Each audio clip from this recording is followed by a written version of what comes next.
right.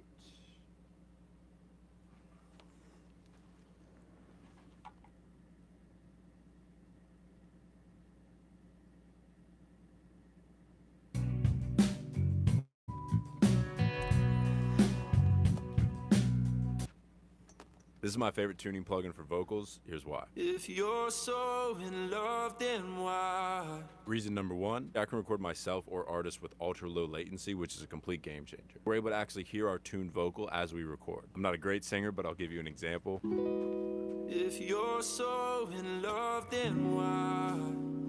And then reason number two, I also love how simple it is to use this plugin. I simply just select what key I want and then select how much tuning I want. So if I wanted really fast tuning, which would be good for like that T-Pain sound or like that pop vocal hook sound. If you're so in love, then why? Or I could have a little bit slower tuning, which would make the vocal sound a lot more organic while still keeping you in key and have more of a transparent sound. If you're so...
Hey everybody, welcome. The Big Guitar Show for beginners. All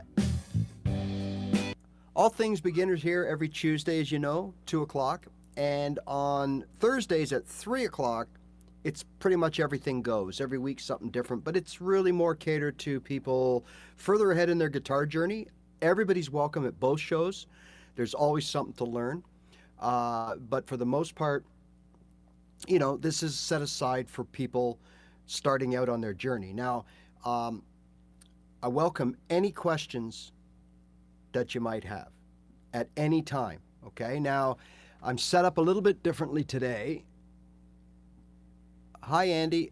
I'm a little bit further away from my device, so I'm having to, in fact, I'm gonna fix that right now, because I can't really see the comments very well. So, if you'll just excuse me for a second,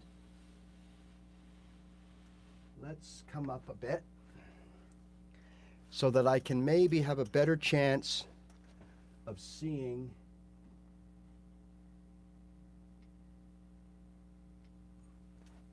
all right.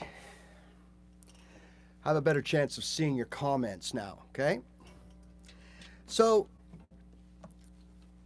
thanks for joining me, and as you know, I'm here a couple days a week, and sometimes I jump on in between these as well. If you subscribe to the channel, then you'll get notified every time I come on live, if it's around the scheduled time, you know, like sometimes I might come on a Friday night or a Saturday night, or if inspiration hits me and I want to show you guys something, so I just jump online. If you're subscribed, you'll get notified, so that's a good thing to do. And for the most part, you know, we keep things pretty mellow and laid back here. And my goal is to fill in the blanks because I myself learned how to play guitar for the most part through things like YouTube and, and books and DVDs. And I didn't have someone to ask. I didn't have someone to sort of kind of point me in the right direction. So that's something to take advantage of, right? You've got me here. You can ask any questions, anything you want, anytime. So what I thought I would talk about today, last week we kind of did a rundown of what you're looking at as a beginner and in the early part of your journey. And a lot of people will say, they'll say things like, well, in the first 3 months, you should know how to do this and you should be doing that and you should be doing it this way and you should be doing it that way. I have a bit of a problem with that because I know me personally, if I had gone by, what the industry expectations of a beginner are, I would have been way behind. And I was already down on myself to begin with, but it would have been even worse, right? So I hate saying, look, by month 3, you should be doing this, this, and this, because it just doesn't always work that way. And that's the reality, okay? So don't get hung up on how long things take you. You're embarking on a journey. It is a marathon. And to be honest, it's never ending, right? You can continuously pick up knowledge and skill right up to the top, which, let's be honest, most of us here will never get that far. We just won't because, we're trying to learn something or do something that people dedicate their lives to. And I use all these analogies all the time. I mean, things like, you want to play golf? No problem. Take some lessons, go to the driving range. You can play a round of golf every weekend. And that's great. And you could probably get pretty good at it. But don't think you're going to be playing against Tiger Woods in 6 months' time or a year time or in even 3 years' time or 5 years' time. It's not going to happen. So, especially those of us at advanced age, okay? So let's remember that. No matter what you do with your guitar, remember that you're probably not going to make it to the highest level. All right? So let's get that out of the way. But other than that, I mean, we can have a heck of a time. I'm not a pro, but I do gigs and I make videos and I get people want to know where my music is because they liked a certain song that I wrote. I get that. And I'm not anywhere near what you would consider a professional guitar player at all. Okay? So anything and everything is possible. So today, what I'd like to talk about is, we did a little run through last week. We covered some points, a lot of what I just opened up with, and things, philosophical things, And unless you have specific questions, and of course, when you do, please jump in. But we're going to talk today about a couple of things.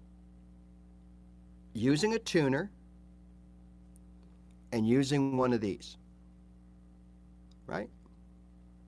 All right, so we're going to start with the tuner first. Now, there are multiple types of tuners, and it's the most important thing to do is make sure that your guitar is tuned every time you pick it up to practice. Because as you're practicing as a beginner and you're playing those chords, you're also, without knowing it, you're developing an ear. Now that's going to take a while, but you're starting, okay? And you're starting to kind of figure out, okay, that's what an E major sounds like. This is what an A minor sounds like. This is what a D sounds like. And this is what a G sounds like. And right now, if I said to you, hey, what's this chord? And you didn't see my hands, what's this chord? Most of you, myself included, I wouldn't sit there and go, oh yeah, that's a G, no problem. That's a G. I couldn't do that, right? So Well, there you go. C. There you go. All right. Uh, but most people cannot do that based on the voicing or the tone. That takes years to develop. Okay. So, hi there. I can't see your name. Looks like Ian. Hi from Canada, just outside of Toronto. I'm actually from Swindon in the UK. So I don't know. I'm assuming you mean London, England or London, Ontario. But either way, if it's London, Ontario, I'm 2 hours away. If it's London, England, I'm more than 2 hours away. All right. Okay. So before we start, I want to remind you keep it simple, especially at the beginning. So turn off all those ads you're getting about bar chords and scales and shredding the fretboard and those secret tricks that in 10 minutes, if you download the course, you'll be playing master guitar on stage with Eddie Van Halen, okay? Forget those links. You don't need those. They're not going to do you any good right now. That's the first thing. The first thing about beginning guitar is don't get overwhelmed, right? Don't get overwhelmed because there's so much out there that you don't need. You do not need anything fancy, right? All you need to do to play your favorite songs, right, is what? 3 chords, okay? So last week we talked about learning 3 chords in any key. Now, the reality is most keys, there are not 3 open chords in them. Or many of the keys, there's not 3 open chords. There might be 1 or 2, and the rest are sharps or flats. And in order to play a sharp or a flat, you got to do one of 2 things, okay? You've got to play bar chords, okay? So this would be a G major bar chord. If the song called for a G sharp or a flat, that's how you would play it. So there's really, I mean, there is a way to play an A flat in what we would call an open chord, but you'd still be fingering it somewhere else on the fretboard, and it'd be basically a triad, right? So you'd have to know theory, you'd have to know your notes, you'd have to know your rules and formulas as to when to flatten that third to get the minor or the flat note, right? So we don't, let's not worry about any of that stuff because that's not where we're at as beginners, okay? So you can either play the bar chords, A sharp or B flat, B, C, sharp, etc., etc. You can do that all day if you want to. It's not something I recommend at the beginner's level, but you can. The other way to play a sharp or a flat is to use the capo. The only issue with the capo, all right, is that everything gets bumped up. So what I mean by that is if there's only 1 chord in there that you want to avoid playing a sharp, so you, instead of playing a C sharp, you put a capo on 1 and play a C. Well, you've solved that problem. But now the other 2 or 3 chords, you got to deal with those too, right? And that's not always possible. One quick example. Let's take a song that we all know, right? And this is a perfect example because it has 1 bar chord in it, but it's a popular song. So I used to Google it all the time. And sure enough, there is that dreaded B minor, which I did not know how to play at the time. So what did I do? Well, the chords are D, A, B minor, G, and back to D. So it's that 1 bar chord. Now, how do I get rid of that B minor using a capo? Well, I have to change everything. And I'm not asking you to know this. I'm just giving you an example, right, of how we can do this. All right, so we have it's in the key of D. We have D, A, B minor, and G. So if I take a capo and I put it on 2, right? Now, if I play the same chords, that D is now an E because 2 frets up we go to another key. We go up. One whole step is what it's called in music. So a D becomes an E becomes an F sharp. A C becomes a D, right? An A becomes a B, right? So now we've put a capo on. So now if I play the same chords, I'm actually playing E, B, C sharp minor, A. Whole different ball game. So what I do is I back up one whole step. So what comes before D? Well, that's a C. So I'll play a C with a capo on 2 equals a D equals the original first chord of the song I wanted to play with the B minor in it. So now I'm playing D, right? Now I need to play an A, so I'll play a G. Because of the capo on 2, I'm actually playing an A.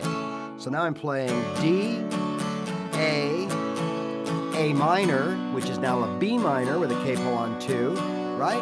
And that's how we get around it, right? And then the G is, I play an F, or if you're not playing it this way, or you wouldn't be avoiding the B minor, right? You know your bar chords. F, there's my F, with a capo 2 becomes a G.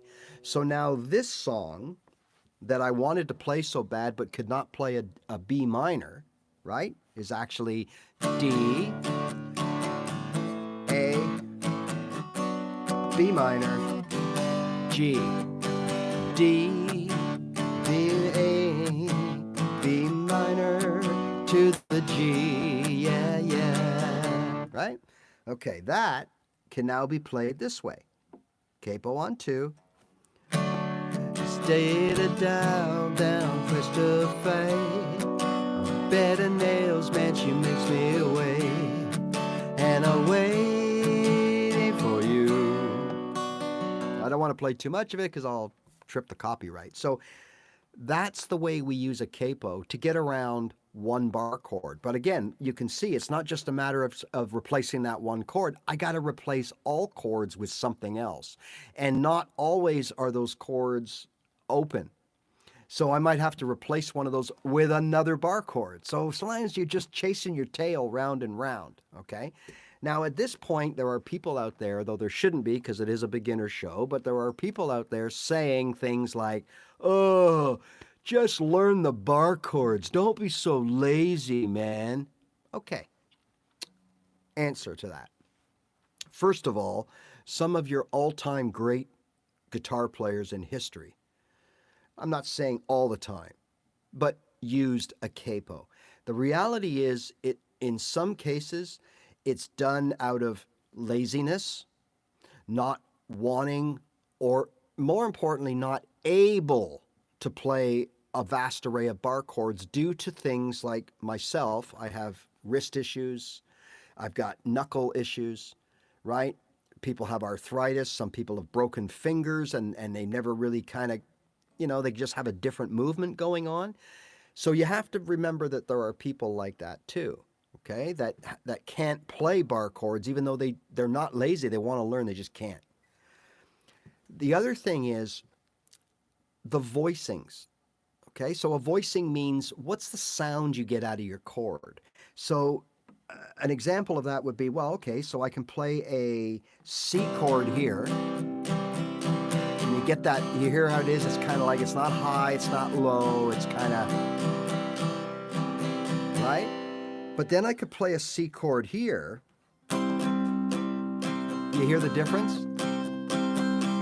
It's actually quite high because we're playing up the neck, we're playing on a shorter string, we've got the bar here, which shortens everything, makes everything tighter, everything pitchier, higher.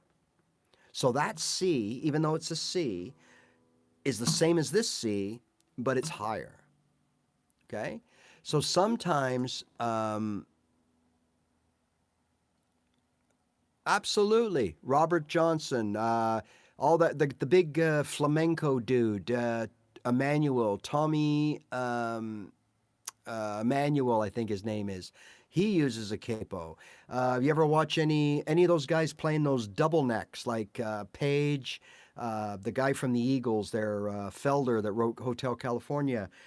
He's got a double neck, and they're using a capo on at least one of the necks. Okay, a lot of times you'll have two guitar players, one of them will have a capo on. So look, there's all kinds of reasons, and one of the biggest reasons, or the two biggest reasons, are in some cases what goes on outside of playing the chord, like picking notes. The certain notes that I'm picking right now may not be there if there was no capo. So if I was playing this G, right, up here, and I wanted to pick out a D sharp as a note, well, it may not be there. It's over here, but it may not be, I might not be able to get to it. Things like that. The capo brings a whole different sort of palette to the table. But the most important reason, I know for me, it's your voice. So for all of you out there that want to sing along, or if you're the guitar player and you've got a partner who's doing the singing, you may have to use a capo to make their voice sound better. But usually it's your own voice that you want to make sound better, right? So you're a singer, guitar player. You want to sing the songs. There are so many songs that I'd like to do, but I really can't because they're not in my range. Okay? I don't sing up here, and I don't sing down here, right? So I have to, if I if I want to do certain songs and they're in certain keys, you know, that's the main thing for me. Is I personally sometimes I might, I have a couple songs of mine written in C, for example, but some nights it's not working for me. So I can put a capo on 2, I can play the same chords as the original song the way it was written, but now I bump the key up a little bit, which may and should and will have my voice. Right? So that's the main reason that I would do something like that, is for my voice personally. The other reason is, okay, look, again, say what you want about the capo, but here's another example of how it makes life easier for us. Okay? Now, if you are an aspiring professional musician, you're 20-something, you're teen-something, you're down there in years, you're going to dedicate your life for this, and you want to be a lifetime musician, okay, a working musician in any capacity. Yeah, you got to learn all your stuff. You got to be around people. You've got to continuously learn, like a tradesman. Okay, you go to plumbing school, you get your certificate that you are now a plumber. Well, guess what? You still got to go out in the field and you've got to experience it, and you've got to get into problems, and you've got to solve problems. You've got to figure workarounds. You've got to work with other people. You've got to drive to the job. You've got to do all these other things. Okay? So let's look at this as the same way, and I just want to play songs. 40, 50, 60, 70 years old, we just want to play songs. Simple as that, okay? So in this case, there was a song that I always wanted to learn because I literally grew up with the song, as a lot of us here, and a lot of us have that motivation to play the music we grew up to, right? So this particular song, I would Google it, and I would get these weird chords, F sharp this and G sharp minor and all these C sharp this and all that kind of stuff, okay? Or D flat minor or whatever. Okay, so I was always put off, and I never learned the song until one day when I started to really figure out how the capo works. It took me a while. I realized that this song, okay, that I wanted to learn, if I put a capo on 4, right? Now the song I wanted to learn is in the key of E. So I'm going to explain the relevance to this capo position right now. The song I wanted to learn was in the key of E, okay? And it's this song.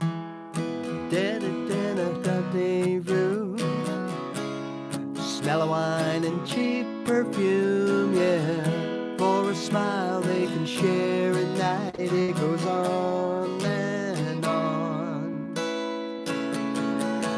Don't stop believing I think you know the song. Okay? All right. So it's in E. Now, in order to play that song, then I would have to play, or I would have to know how to play this bar chord, this bar chord, right? This bar chord.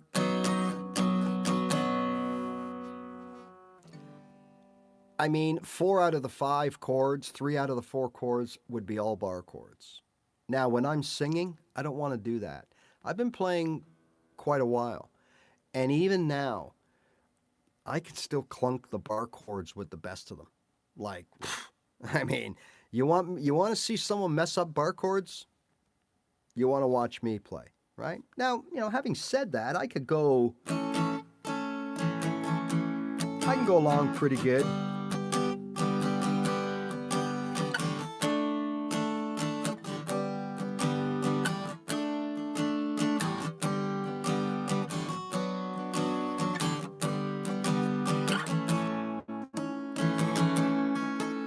Make sure they ring out. But no, that's not for me. And singing as well? No. I'll put a capo on every time. So now I can play that song that's in the key of E that only has, what does it have? What does the key of E have? It has 2 open chords, right? Because we have E, F sharp, G sharp, A. So it has E and A are the only open chords in the key of E. The rest are all bar chords, right? Yeah, Larry, look, everybody has a hard time with bar chords, and that's why I constantly say you don't need them, okay? Pick and choose the ones you need, and I'm going to get to that in a little while, okay? So first of all, I want to show you and explain to you why we can use capo, what the relevance is here. And you heard me say, well, I can play songs in the key of E and I could just use a capo and play C. Well, how does that work? Like, I don't get that. I never did get that, okay? But now I get it. And yeah, it's so easy. Take advantage of it. So what that means is, when you are, in this case, I'm going to use this example. So for that song, that's a song by Journey, by the way, we had a capo on 4, but you saw me playing a C.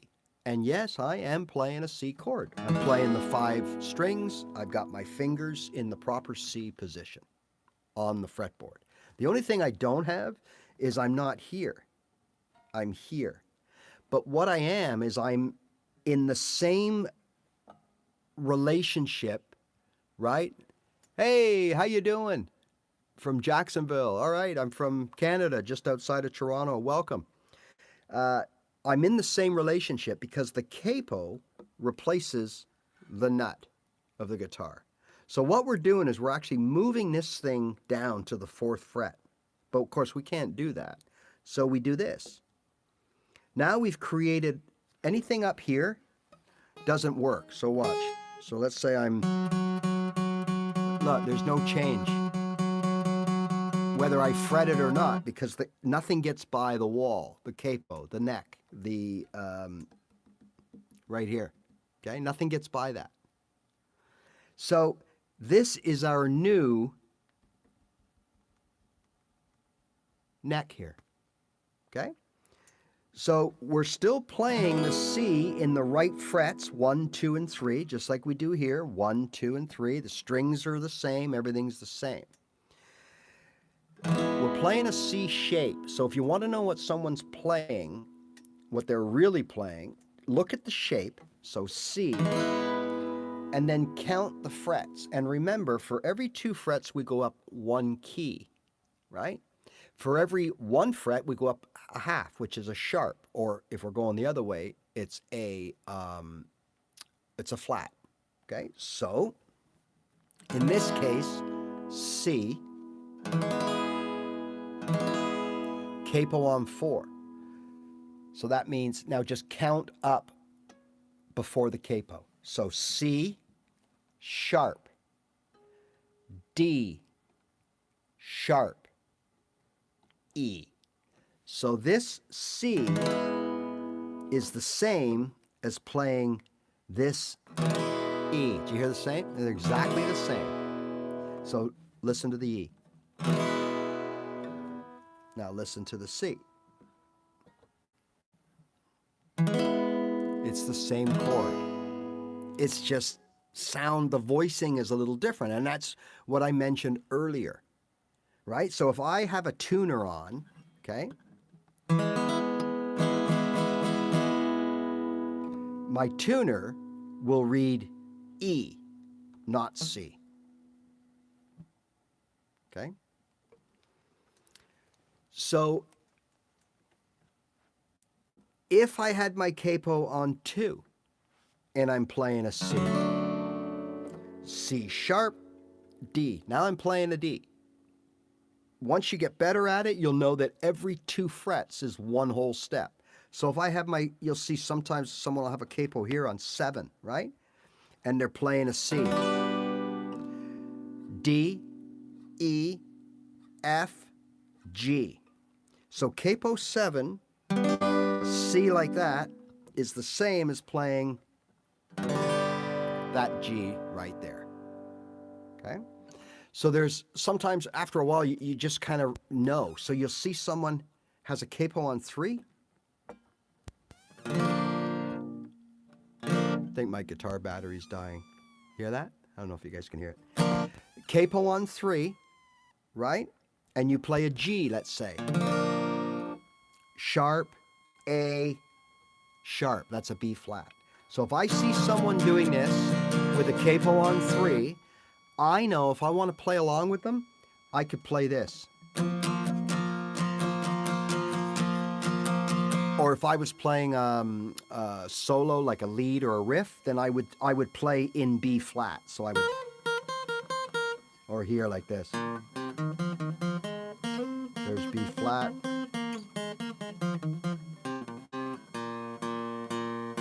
Right? So if I played this,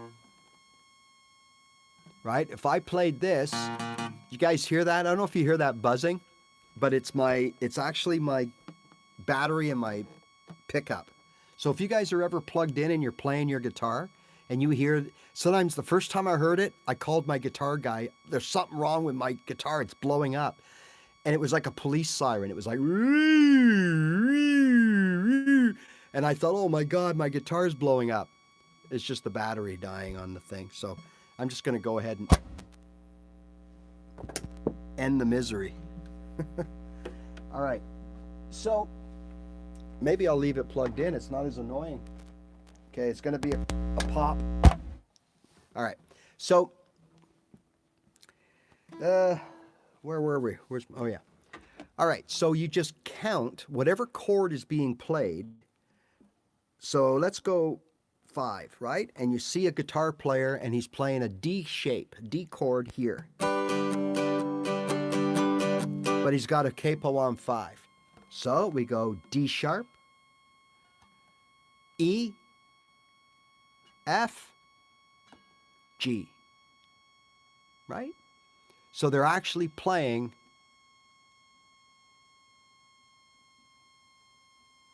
right? They're actually playing a G.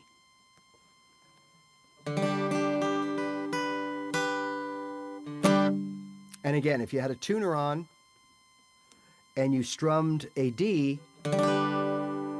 you will get, I don't know if you can see that, you will get a G pop up in the window. Okay?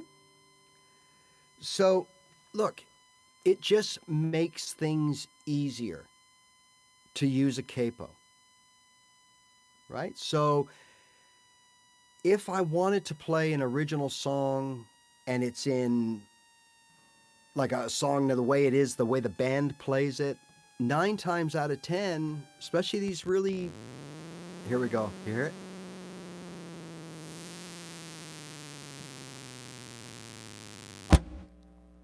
Put it out of its misery.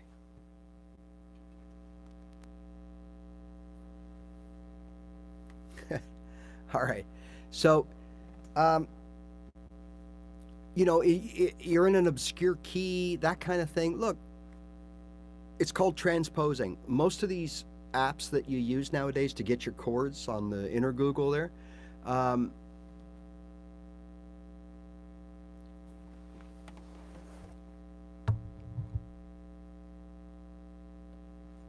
um,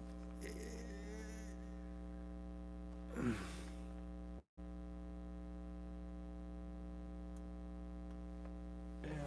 me just.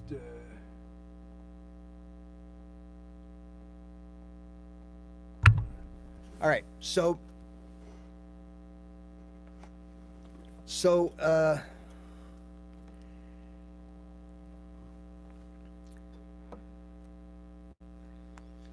again, me personally, I use a capo just to bump things up or down. There are times where you'll Google a song and it'll say put a capo on 4, right? And play I don't know, E,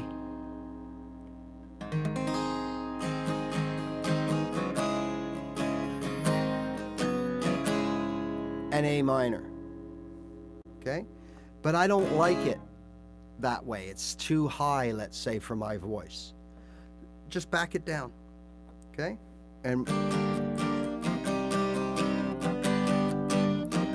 see where you're at, and just keep backing it down.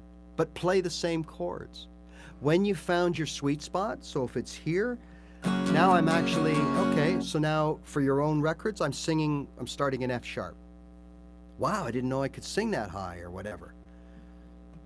But yeah, so that's how I kind of helped find my range. And then I started noticing other singer guitar players.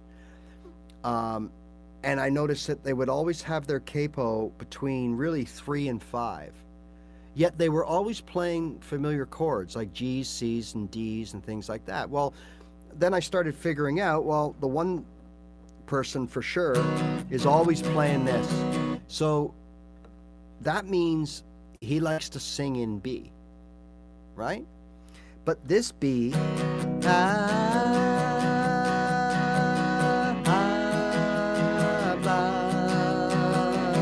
I'm going from B to E now, even though I'm playing G and C.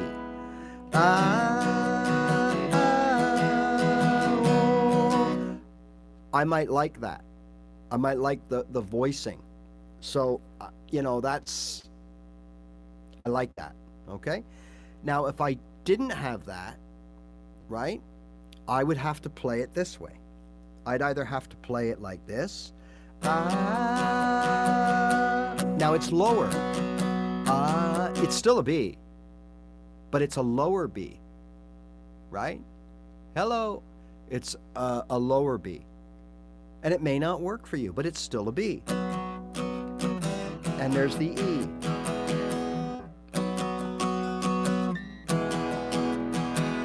And those chords are the same as if I do this, right? Where are we here? Oh boy, what a day. If I do this,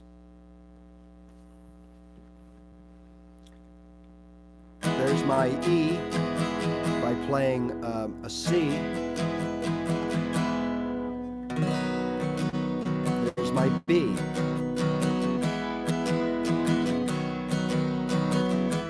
For me, that's a lot easier to play because it's in my wheelhouse. So even though I'm playing it up the neck with a capo, I'm still playing chords that I'm fingering that I'm familiar with. And I can get to a key that I don't know the chords in and things like that. It's not being lazy.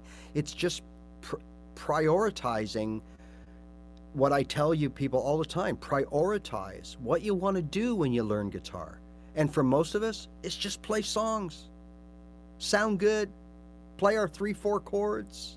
The odd bar chord when we get better. Sing, party. That's what we're here for. And that's what I'm all about. So I'm not saying this is the way to learn guitar. I'm saying this is the way to approach playing your favorite songs without advanced knowledge of things like keys and chords and bar chords and all that kind of stuff. Okay?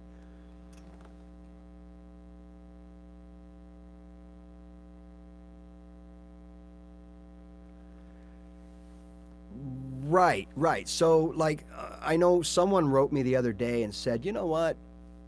There are, there are songs, but me personally, not me, but the writer, the songs that I wanted to learn, and I thought, okay, let's see if it's all bar chords, are so few where you can actually play a whole song that you want to learn and know, and it's all bar chords without switching to open chords or whatever.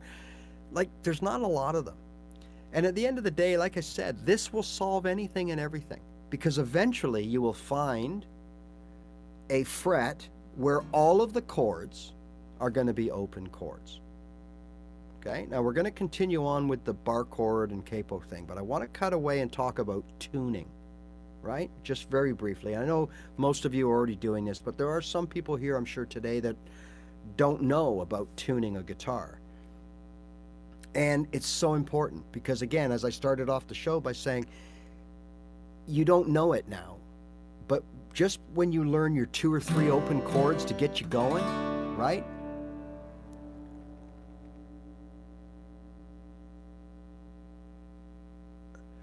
Yeah, okay, so exactly. And I'm going to get back to that point, and we're going to talk about Googling songs and how the capo comes in good and bad, okay? But first, I just want to make sure that we all know how to tune our guitars. Now, there are basically many types of tuners. There are some that are like little radios, and you put them down, okay? You turn them on, and you sit here and you go, you pluck all your strings, and a needle will go to the E. It might be left or right of the E, okay? And you got to get the needle straight up the middle of the E. And then it might turn green or something to say that you're good, okay? Same with your phones.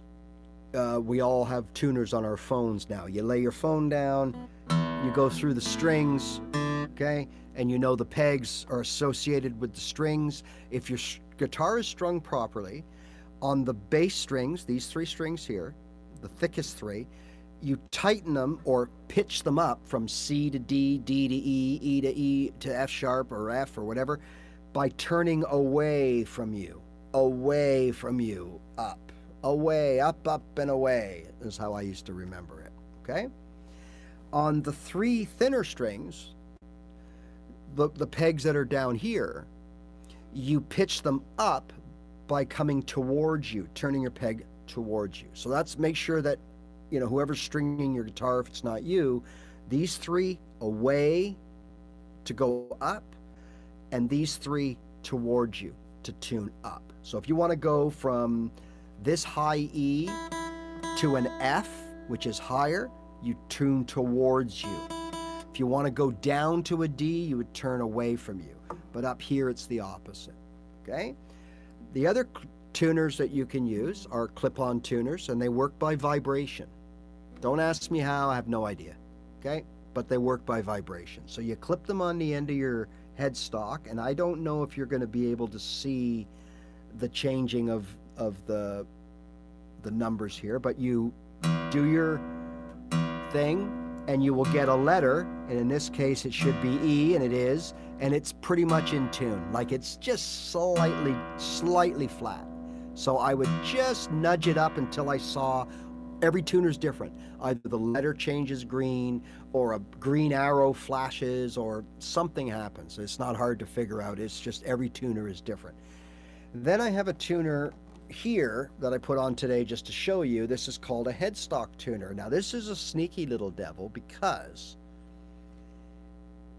nobody sees it, right? So you want to impress your friends. They go, oh, what note is that? And you go, oh, that's an E, because I can see it, right? Looking down at my guitar, I see the letter. But you can't, right? So a lot of these don't work the greatest on chords because they just pick up that first one, which in this case would be a G. So it should say G, and it does anyways, but they're not always trustworthy for chords, but for notes, yes, okay? And then the other type of tuner would be like a chromatic tuner, I think they call it, where you actually plug your guitar, it's in your pedal board, and it's supposed to be the most accurate. But now the tuners that they make now are so good. I've done this with 3. So I've used this tuner, my under tuner, which is a D'Addario or D'Addario under. It's called I think it's called under neck tuner, and the chromatic. And these are identical. Like, it's very rare that one is way off than the other. So all the tuners today are the same. They're good quality. I'm sure there's crap out there, of course, but I think you know what I mean. Now, so it's important to always stay in tune. Now, a quality guitar, so a guitar that you pay, I mean, there are, again, exceptions, but $800, $900, $1,000 up, you should be able to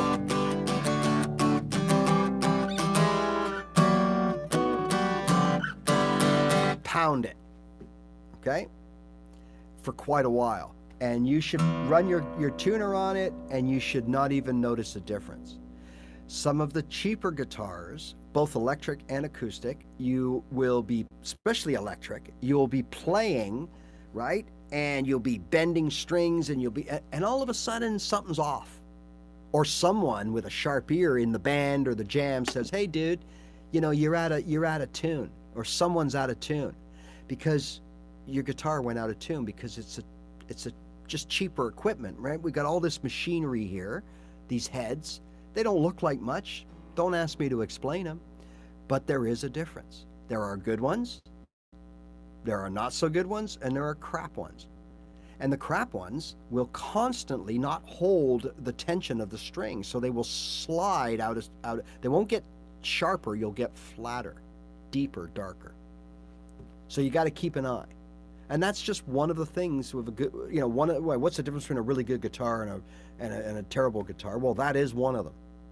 That the good guitars, and there's also other factors, the type of wood, how much moisture's in the air, all this stuff matters as to whether or not they stay in tune, right? But that's just one indication. And so it's always good every now and then, just flick your tuner on and give it a check, try a couple of the strings, make sure that everything is coming up. All right? Okay, now, let's get back to the capo. When you learn a song and you do the inner Google thing, now remember, that's not official. Like, the band isn't sitting there going, okay, everybody wants to play our song, this is exactly how we do it. That's not what's going on here. You often have multiple versions of a song on these inner Google searches. And those versions could be put up by a company selling sheet music. So it wants to impress you how really well they do it so that you'll buy their books or sheet music. It could be put up by somebody, hey, I just want to help all my friends out there in guitar land play the same beautiful songs that I know how to play, and here's how I play them. And they post up their version of how they play those songs. It doesn't mean that that's the original version. And then you got people that just think their way sounds better than the other way, so they post their version of the song. It might be in a different key, they might go to a different chord, and again, most of us don't have the ears developed to know and be able to differentiate between the chords on the radio that we hear for 30 years, listen to a song, and the chords coming out of our guitar. But it could be something subtle, like, for example, you learn a song and the chord progression is G, D, A minor, C, back to the G, okay?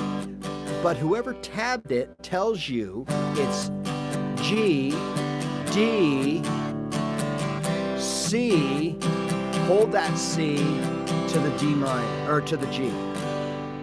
Now, again, here's the difference.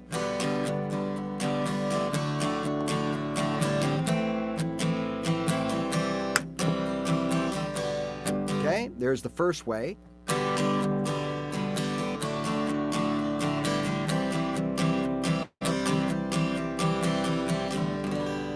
Both ways sound fine. Both ways may work. But the reality is that may not be the best way to play. That's not the song. It was the first way.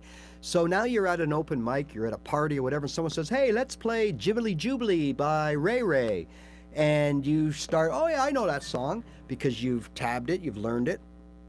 And you start playing, and all of a sudden you're going to the wrong chord because you're playing the wrong version, or you're not playing the version that most people see and play. Right? So remember that when you Google. So to the point of, I always wondered why they say put a capo on 3 or 4 or 5 or 6. Okay. Have you ever heard this? You're watching YouTube or something and someone says, oh, here's the chords to, diddly do, right? Okay. And they give you the chords. And then they say something like, oh, if you want to play along to the recording, put a capo on too. Right? Okay. What do they mean by that? Like what does that mean? Okay.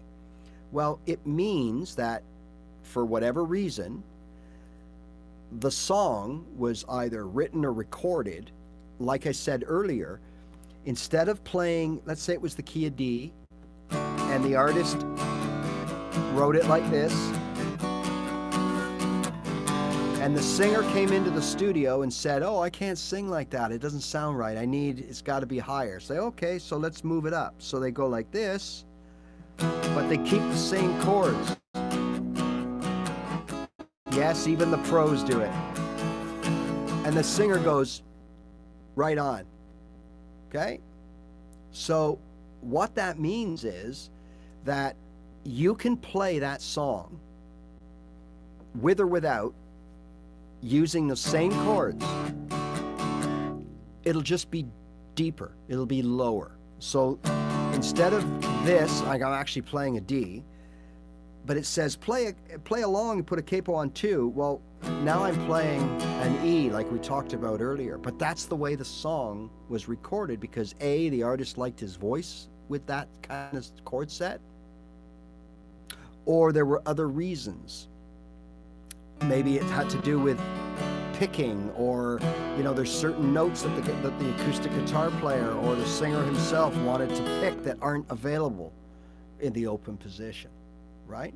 So that whole thing about if you want to sound like the record, put a capo on 2. That's if you want to be exactly like the record. But the reality is there's a lot of songs that I sing and play that I don't play in the original key because I just can't. Because I can't sing them. So I'm actually lower. And if I'm lower, then I don't want to put a capo on at all. Or if the capo was suggested at 7, I'd want it at 5, 3, 1, 2, or off. I don't want to come up. When I use a capo, I'm coming up. I want to go out, back. So I may not use a capo. So I might look at those inner Google Sheets and go, okay, it's D, A, B minor, G with a capo on 2, right? Well, I just may take the capo off and play the same chords. So I'm dropping it one key, one step, one whole step to suit my voice, right? So, you don't have to play a song in its original key. That's why they tell you that. If you're in a band, you all have to be playing in the same key, obviously. If I'm playing with someone else, we got to be in the same key. But me as a solo, you as a solo, we can play in any key that we want. Right? Okay. Does anyone have any questions about using a capo? Right? I mean, we know, I think by now, common sense that it's got to fit right, like it's got to be right, There's a few theories. It should be as close to the fret line as possible, okay? I don't always subscribe to that. I'm not saying not to. I don't, because it tends to get in my way, to be honest with you, sometimes, right? If I'm playing up here, F, C, right? Sometimes it just feels claustrophobic, so I might back it off a little bit. Again, at our level, nobody's going to know. No, the tone change is so subtle that you're not even going to know, right? But they say to get it up close to there as possible. Now, you could, some people you'll see they do it this way. They go underneath. They'll play, maybe it's a cool thing. Maybe it's all of a sudden it's not as claustrophobic.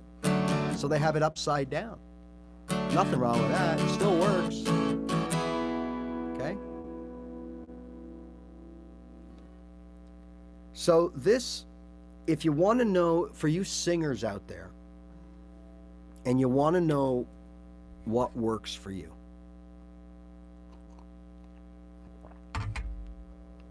and I say to you, I'd like you to learn this song. It's G, C, and D. So it's in the key of G, right? And you're playing it. And you're not feeling it. Like you're singing it to the C and D, G, C, G, C, D, right? And you're not feeling it. It's not working for you. Maybe it's hurting your throat, whatever. You're just not getting a good sound. Well, take your capo and put it on the first fret. Okay? It doesn't matter what the chords are. Okay? This applies to anything. If you're playing in D, then it'll be a D chord.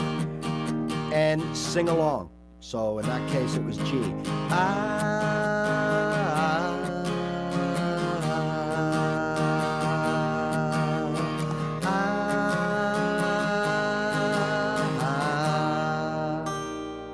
You like what you hear? Move it up again. Oh, C to the G, G, G, G, G. Hey, move it up again. And got to play the same chords. Da, ba. I noticed the difference there. Ba, ba, ba, ba, ba, ba, ba, ba. If you've been singing a while, you can probably make any of these work, right? Because they are changes, but they're not out of the world changes. Most singers have a couple of octaves in range, usually more. I think the big thing is 4 octaves, then you're like a master or something, or I really don't even know, to be honest with you. But usually a fret or two is not the end of the world, but it can make all the difference in your voice and how you feel and how you hear yourself. So, for those of you that have never used a capo and you've tried already to sing, Mary had a little lamb, and you don't like the way it sounds, well, there's a good chance it's because the voicing coming out of your guitar is in a different level than the voicing coming out of your voice, right? You're in a different key. So again, the capo can so quickly fix that, and you're relying on your ears to do it. So all of a sudden, right, you are doing a quick change just to sort of, now let's say, for example, you think you sound the best here. Yeah, yeah, and this is what you want to settle on.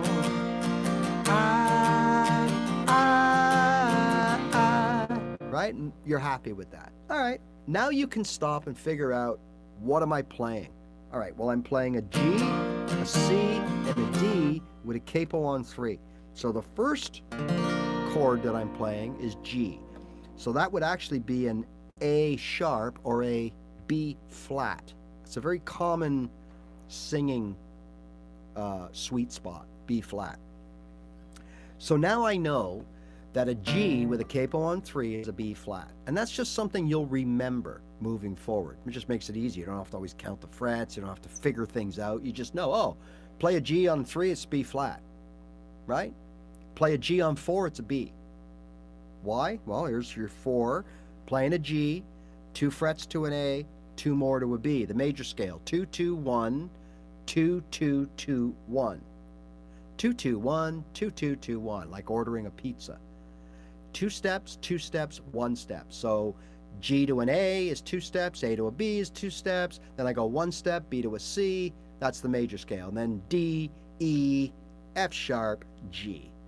2, 2, 2, 1. That's how all scales work. Okay? As far as like the major scale, that's the formula of the major scale. G to A, 2 frets, A to B, 2 frets, B to C, 1 fret. 2, 2, 1. Okay? So in this case, my G would be a B. But let's stick to, just to keep it simple, capo on 3, and I'm playing, or I'm watching someone play G, C, D. Okay? What am I really playing? Well, we've already done the G, so the G, you're playing a B flat. Okay? The C is D sharp, E flat. Okay, so I'm playing B flat, E flat, and then the D is an F. So I'm playing B flat, right? Then I'm playing E flat, right? So I can play that a few different ways, but I'll play it here. Okay? And then I'm playing F, or F bar chord, but F is easier. So now I got to play B flat,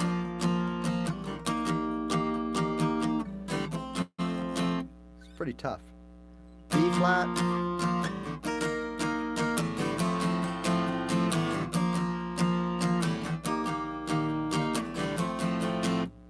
you know what? That's a heck of a lot of work to play 3 chords when I could just do this.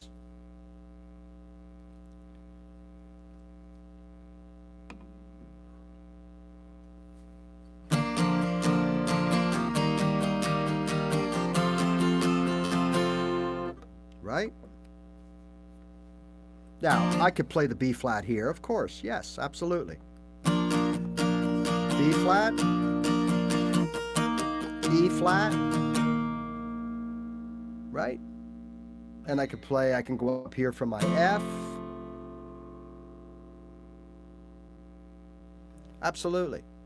And you'll find that when you start learning bar chords, you're going to find the relevance in the songwriting. So what I mean by that is, when you're playing open chords and you're playing here, you're going to find that a lot of songs use G and C together. Why? They sound good together, right? And then you're going to see A minor, C, G. A minor, C, G. Right? Then you're going to see G, C, D. G, C, D. Now, in another key, you're going to get a lot of this. You're going to be playing a lot of, say, E, A, D. Okay? So just remember that one for a minute. E, A, E, A, D, A, E, A, whatever. Okay? So hold on to that one. So now we've been playing G, C, and D.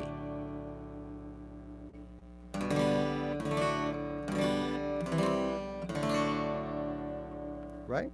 Okay. So all of a sudden,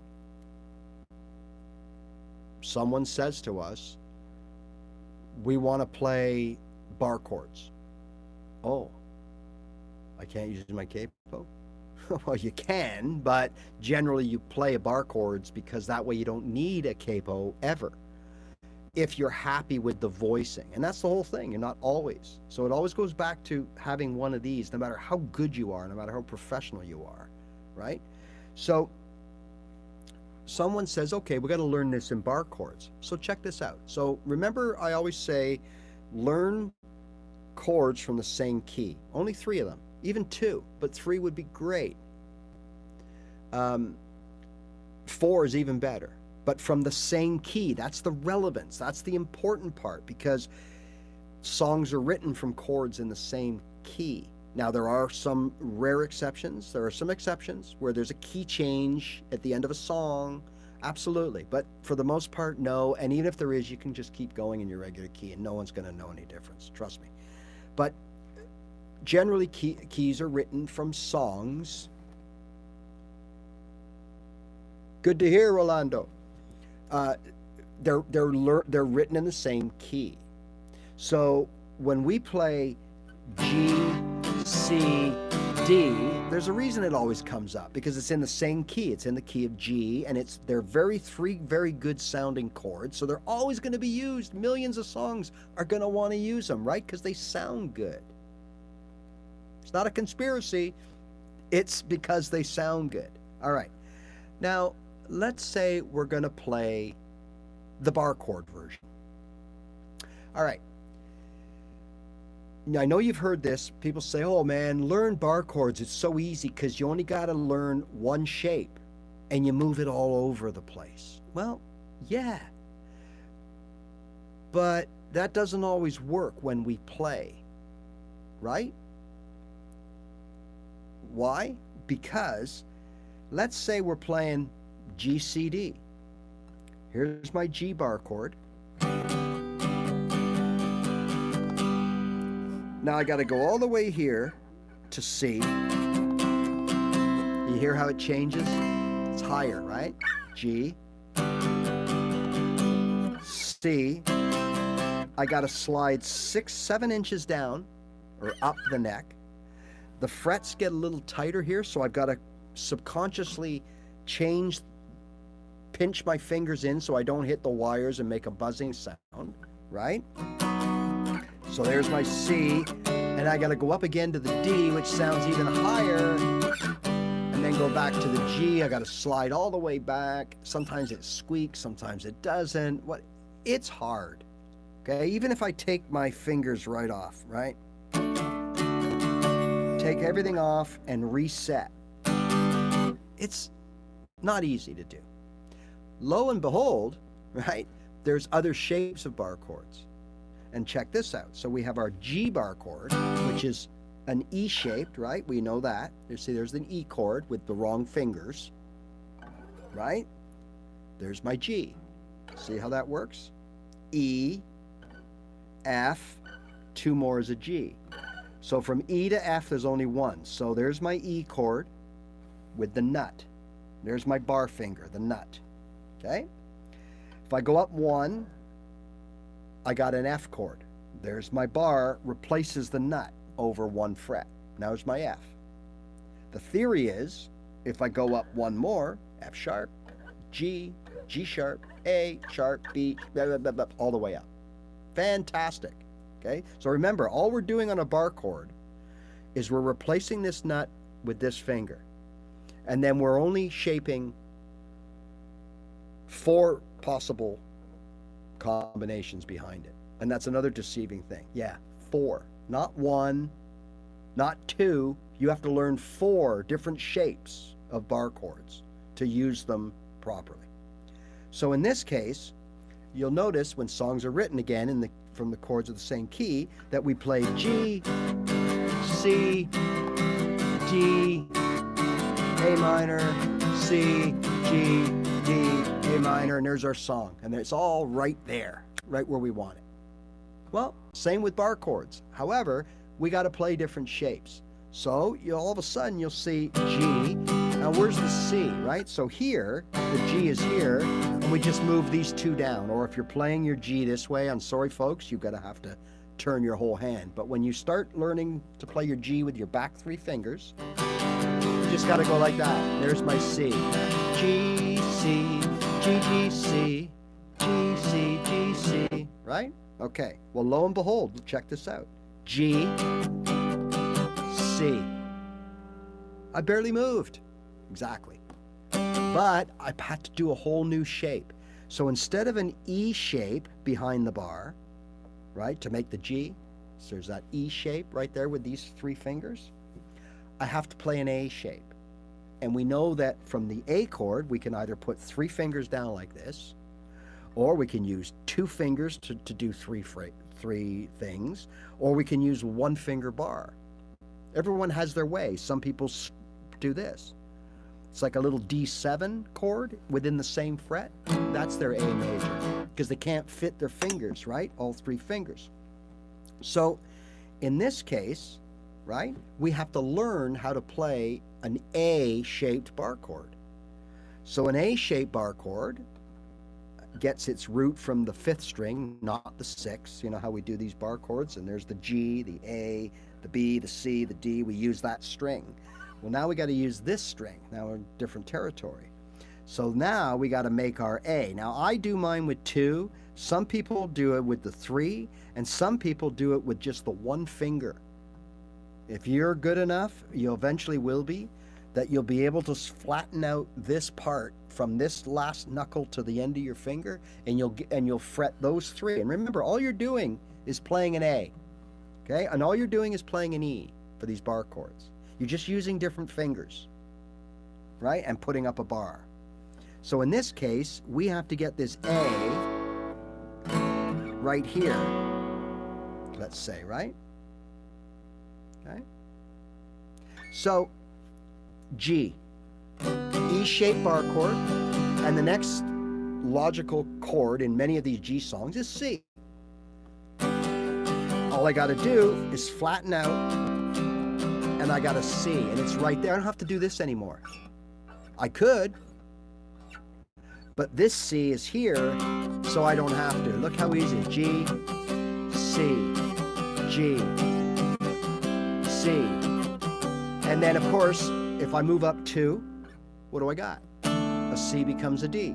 C, D, C, G.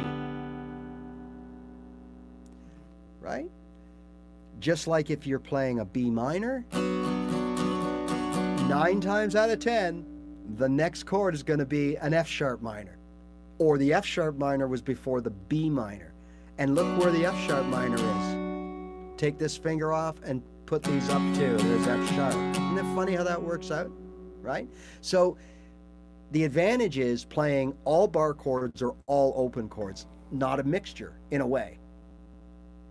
Okay? So bar chords are a little deceiving and very overrated in my opinion. I don't think they sound as good as open chords. They're thinner sounding. I think I know there's more of a chance or a risk that you're going to hit a bad note or finger will be touching a string that you shouldn't be touching to create a dull or a buzz. If your guitar is not set up properly, and again, cheap guitar, expensive guitar, that's going to be one of the difference. How far are the strings from the fretboard? It's called the action. On a cheaper guitar, a lot of times there's more of a gap, and that makes it harder to come up and play a bar chord here as a D or an E or a C. All these different things come into play, right? But again, you will notice, whichever path you take, that the A, B can all be played with one shape, absolutely. But to really get the benefits both sonically and where you are on the fretboard, you're best to learn all shapes. Now there are 4 that I mentioned, right? So there's your E shape, right? So F, G, A, B, C, D, E. See how it gets narrow? Doesn't sound as good. You got to really be careful to get all those frets when it gets narrow here, right? So there's your bar chord in E. But then you got to do, what if there's a minor chord? What do you do then? Like we've only done major chords, right? We did G, C, and D. G, C, and D. What if there's a minor chord in there? Well, that's a whole different ball of wax. Now you got to learn a new shape. So now you got to learn this shape, right? So this would be the B minor. So now we got to make an A minor shape with these 3 fingers, not these 3 fingers. If you're already playing your A minor open chord and you're playing it like this, same notes are being fretted, just different fingers. Okay, so now I'm using these 3 fingers. And if I slide them up and put a bar, I got a B minor. right? So I'm up 2 frets. So my A minor is now a B minor. It's an A minor shape, but we've moved the nut 2, and it's now called our 4-finger. That's all a bar chord is. So there's what I'm playing. B minor without the bar, B minor with the bar. Okay? And the reason I show it to you both ways, because technically you can play it without a bar. Okay? You could technically use the same fingering, A minor, the way we do that, leading with our 4-finger, right?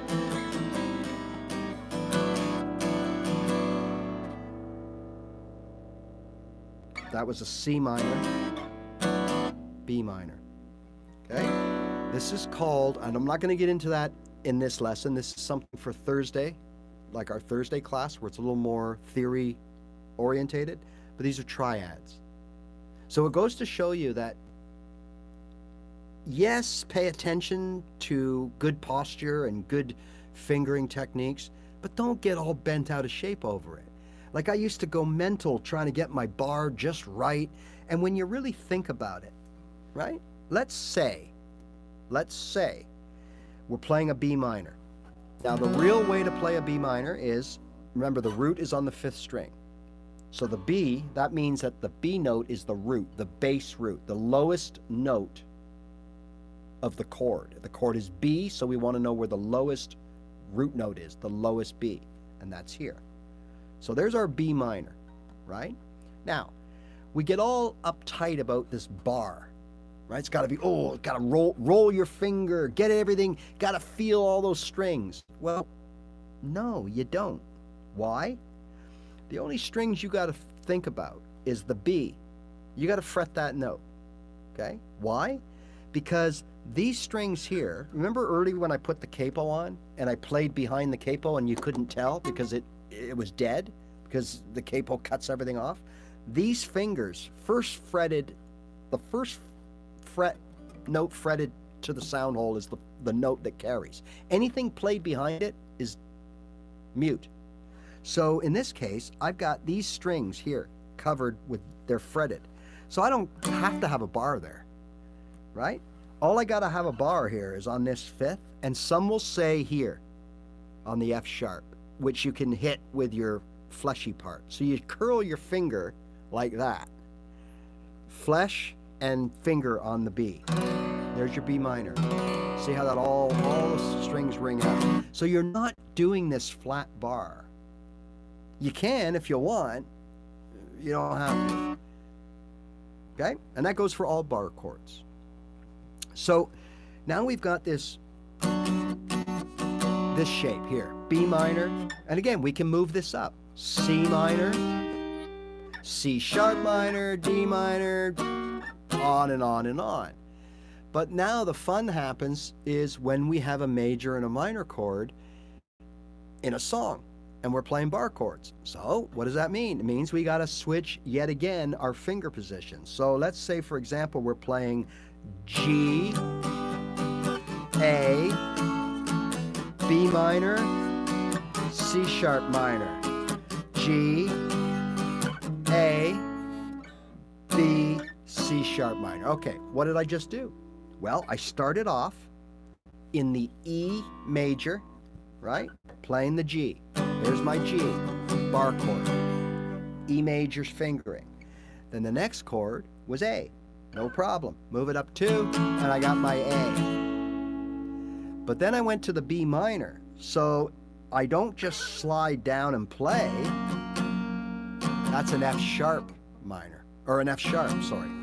I have to change this fingering to the A minor fingering. There's my B minor.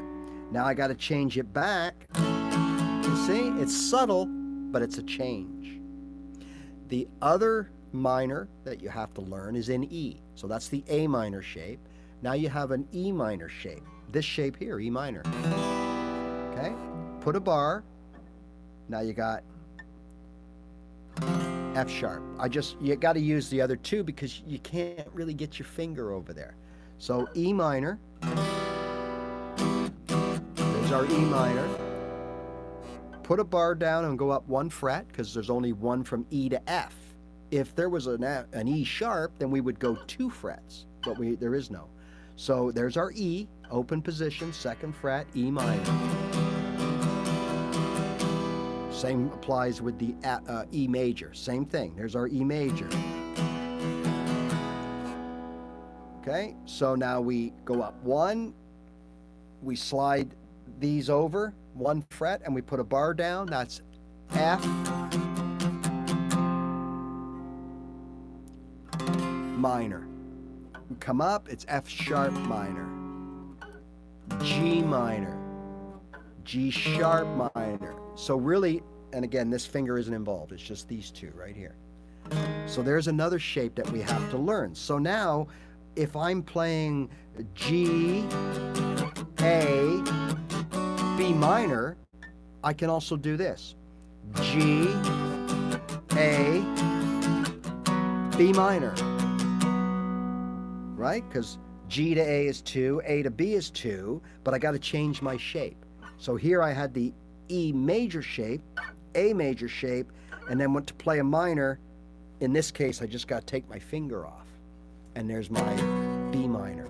So this B minor here is the same as this B minor here.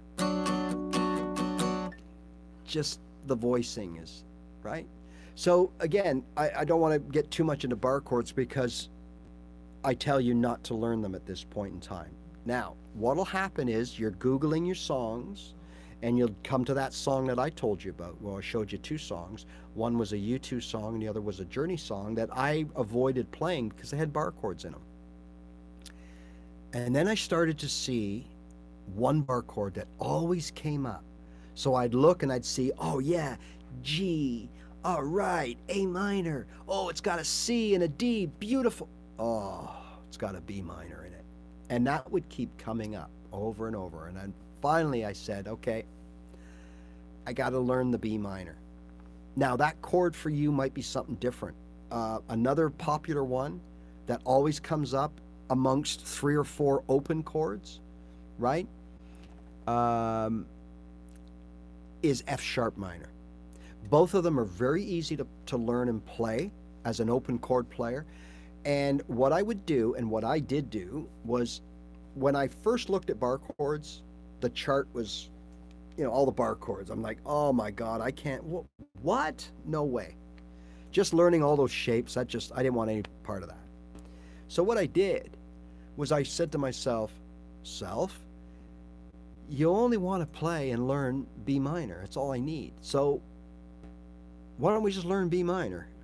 And that's what I did. So I learned how to finger it. So you look at the chart. I like to play it, make sure that everything's ringing out. That's how I play my B minor. Perfect. I don't play it that way, but you can. Bit of a difference, not much. Okay? And then I would practice back and forth from every open chord. Now, normally, as I said earlier, you're going to see patterns in songs. And a lot of times, an overwhelming amount of times, after and before a B minor, you will get an A minor, you will get a D, an A, and a G. So I would sit there, A minor, B minor, G, B minor, A, B minor, A minor, B minor, D, and I would just go back and forth, landing, being careful to land that B minor properly every time. Just like a juggler. I dropped some balls at first, I mishit some B minors, but the more I did it, the more I got. And I'm going to tell you, within very little time, a couple of days, I was landing B minors more often than I was failing. And that's all I worried about. And that got me through a whole slew of songs that I can now start learning and using my B minor. And then the next one for me was the F sharp minor, and look how easy this is, literally. You take your finger off and you move these 2 up. F sharp minor, B minor, F sharp minor. And there's a big Eagles song.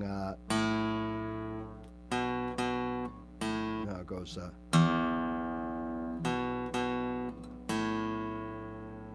Right? Bum, bum, bum.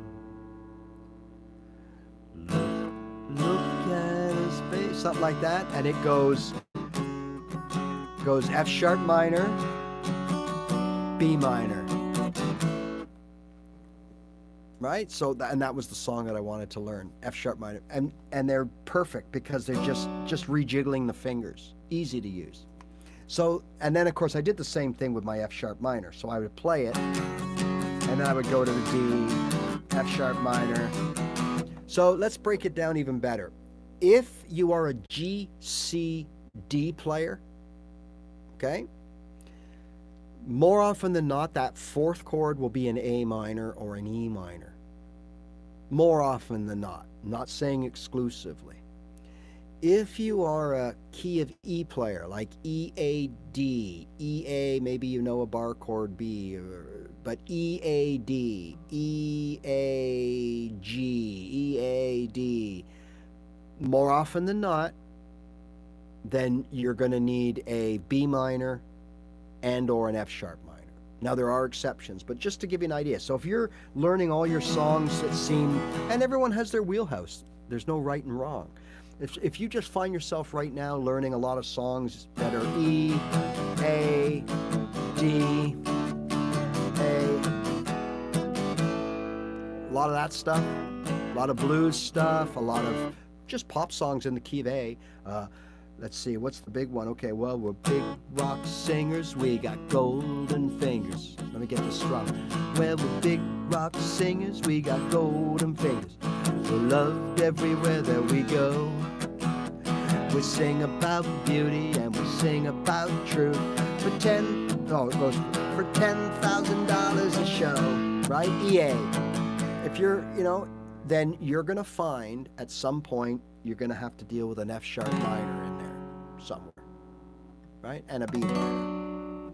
But again, so it doesn't hurt. These are good things to have in your arsenal, and that's how I learn them.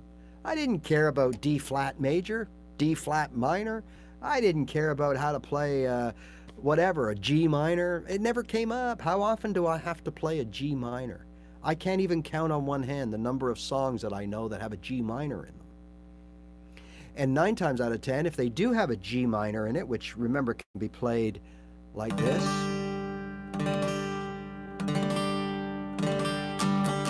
you mean to tell me if I do that, it's going to make a big difference? You're going to notice? G major, G minor, G major, G minor. Subtly, but it's not worth losing any sleep over, put it that way.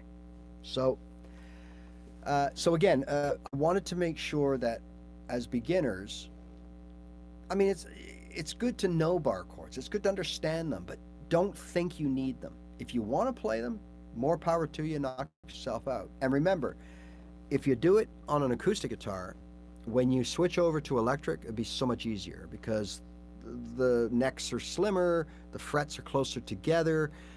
It's just an easier time. In fact, it's super easy. And if anybody has learned on an acoustic, their bar chords, and you switch over, you're a star. And you'll find them so much easier to play. You'll never want to play them acoustically again anyways, except for the odd one that you have to, like the B minor, right? So let's not get hung up on learning techniques like the bar chords as a beginner. Let's stick to the open strumming. Eventually learn all of your open chords, okay? And remember, pick your favorite songs you want to learn.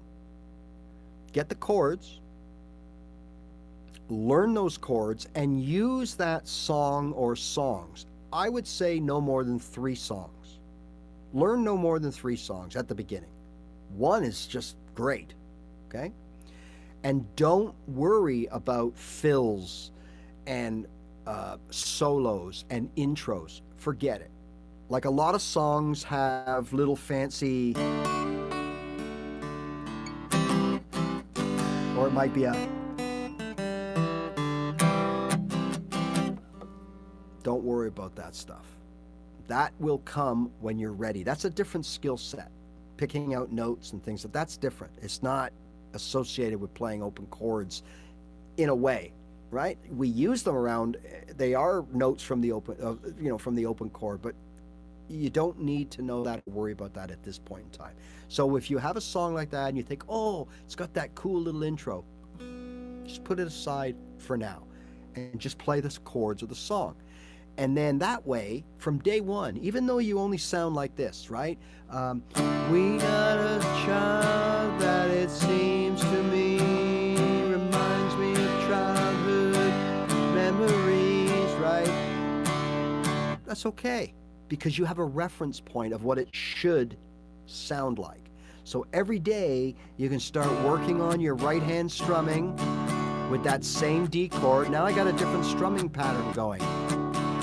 Right? At first it was 1, 2, 3, 4. Now I'm down and up and kind of got something going. Or it's down, down, down, down, up, up, up, down, up, down, up, down, down, down, down, up, up, up, down, up, down, up, down, down, down, down, up, up, down, up, down, up, down, down, down. See, now I'm already adding something. Okay? And maybe not what you need, but it's just an example to show that just with a little bit of right hand creativity in your strumming, you're bringing these chords to life. And by knowing that song that you so desperately want to learn, that's your benchmark. You don't need someone to tell you, oh, you know what, you're not sounding right. You'll know because you've heard that song thousands of times that you're trying to play, right? So that's why, I always recommend when you start out, pick 3 chords that are in a song, they're the same key, right? Yes, it's okay to get your transitioning down, to just play them as chord progression in any order. C, D, G, because your goal here is you've got to start being able to get that muscle memory in place where you can fret those chords without paying much attention to it. Until then, the only thing you're going to be able to do is play very rudimentary versions of songs. Right? And I think you know that by now. You've already realized, hey, there's more to this than just knowing how to play a G and a C, right? And there is. But we don't need to worry about that. That will come, a lot of this stuff comes without even thinking about it. It's just a natural evolution because you may not, like me, have played a note of music in your life, but you've listened to music since you're 6 years old and you've listened to all kinds of music and you just know what's right and what's wrong. And in this case, you know that song and you know that it goes a certain way, right? So all of a sudden, don't be afraid. There is no rules with this hand. The only thing closest to a rule from your right hand are things we call strumming patterns. Now, those are those things on Google that when you get the song and you get the chords and you see where the chords are placed over the lyrics, right? Which are not always right either, by the way. But at the top, you might see a series of arrows, down and up, down and up. Those are strumming patterns. They're also known as 1 and, 2 and, 3 and, 4 and. Okay? The and is the up. The 1, 2, 3, and 4 is the down arrow. Okay? Same thing. It's just that musicians tend to be uppity up and have their own lingo. So it's 1 and, 2 and. It's not down, up, don't you know? Okay? You say it any way you want. I personally use down, up more than I use 1 and, 2 and. So now we can start. That doesn't mean that, look, that song has to be played that way. It's a suggestion. It's a starting point. It's a reference point, right? So down, up, or it could be down, down, down, up, down, up, down, down, down, up, down, up. 1, 2, 3, and 4, and 1, 2, 3, and 4, and, right? We explained last week the goalposts, the strumming, how many beats per measure, right? Now what we're doing is we're bringing that to life. And remember, there are no rules. So that means you can do anything you want. technically, with your right hand, as long as your left hand is by the book. So a C can be played 1, 2, 3, 4. It can be played. It can be played.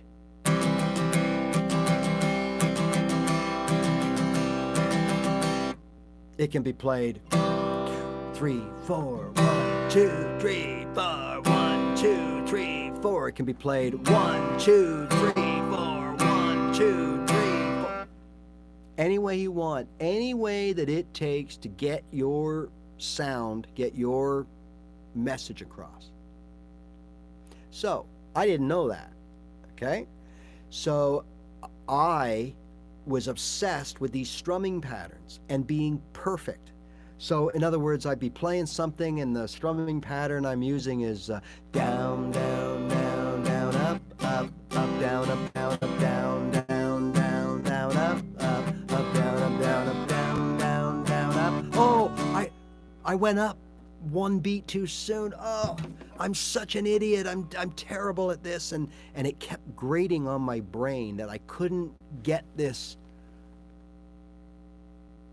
Well, yeah, something a little different today. I'm on an iPad Pro that is plugged in to directly to the internet. Might make a difference. It's a little different here because if anybody knows if this is possible, on my iPhone, when you guys give me a message, it stays in a column. And even though I got to scroll, but I can see them. Here, it disappears. So your message just came up for like 3 seconds. Hey, it's not choppy anymore. And then you fade it away. And I don't know how to get it back. I'm sure he does. Thank you. But I don't know how to get it back. So if anybody knows how to keep those things up all the time, those messages that you guys send me, that'd be a great help. But yeah, so I'm trying something different. I don't think the picture quality is going to be as good, but at least it hopefully won't be choppy. But again, having said that, I've been watching a couple of lives this week from other people in different genres, and their video was choppy too. And someone was saying about it, and they never have choppy video, and it was choppy. So I don't know if it was something I could control or not. But anyways, always trying to please.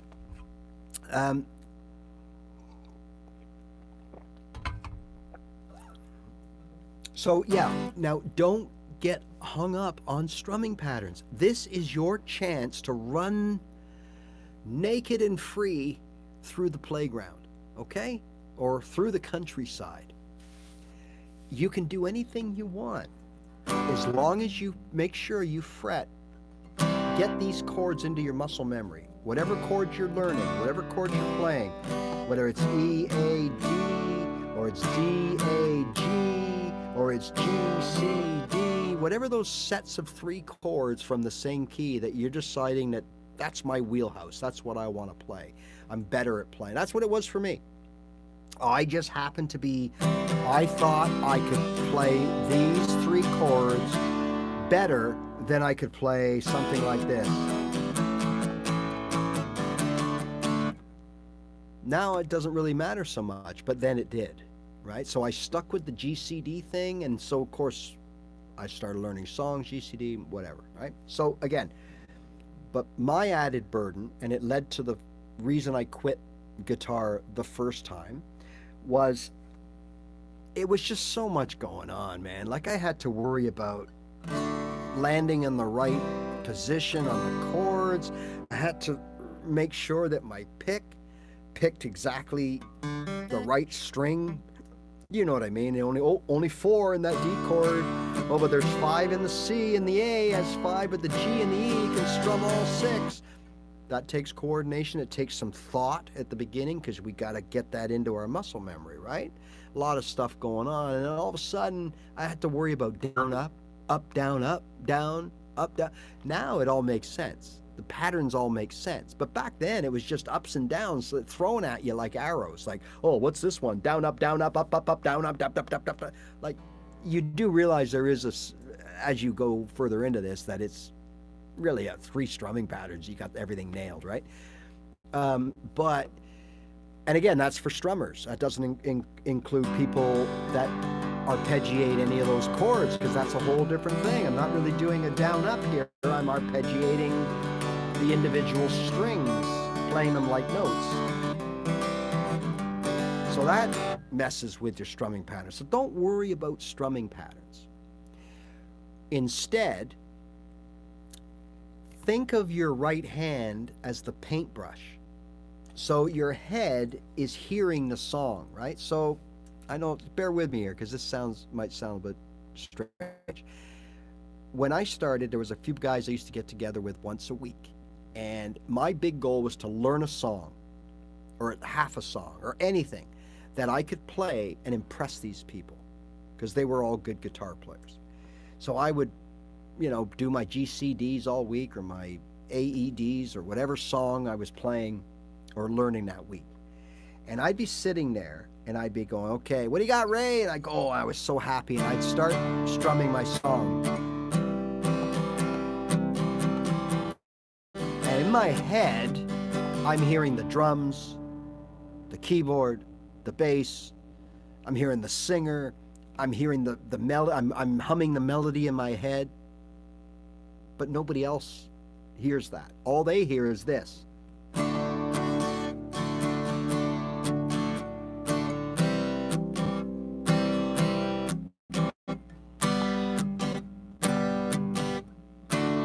And I'm like, come on, guys, chirp in. Hey, Ray, you're playing. And nobody did. And they're sitting there like this. And I'm like, don't you see what I'm playing? Well, no, because they're not hearing all that in their head. They don't know what I'm playing. And the reality is there's 22,000 songs with that same chord progression that I was just playing, right? So, and as people are probably doing now, great, Jerry. Yeah, I'm hardwired into the internet today. But what people are seeing or not seeing or hearing is the band that I'm hearing in my head. So they don't know what I'm playing, right? Now, as I got better, those three, again, strumming-wise, I don't know what pattern I'm playing right now. All I know is this is what I want.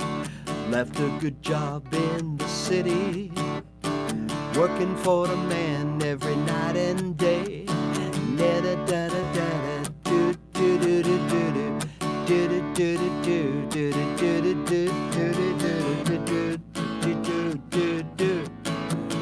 While Mary keep on burning, rolling. Now I'm choosing this because that kind of best replicates what I hear in my head. That kind of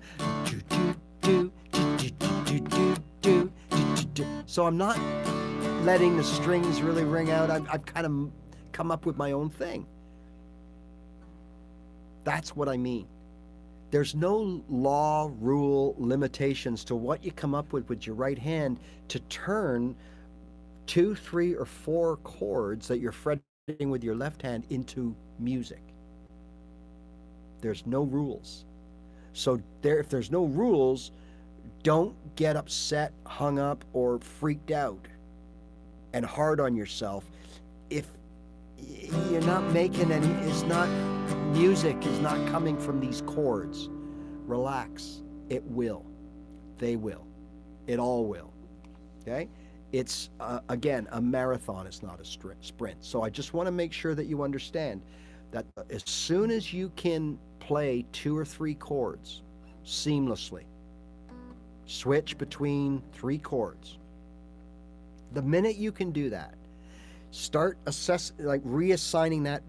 Right now, all that power is doing that. All our brain power, all of our energy, everything is focused on playing a C, switching to a D, and switching to a G. As soon as we're good with that, let this hand start playing around.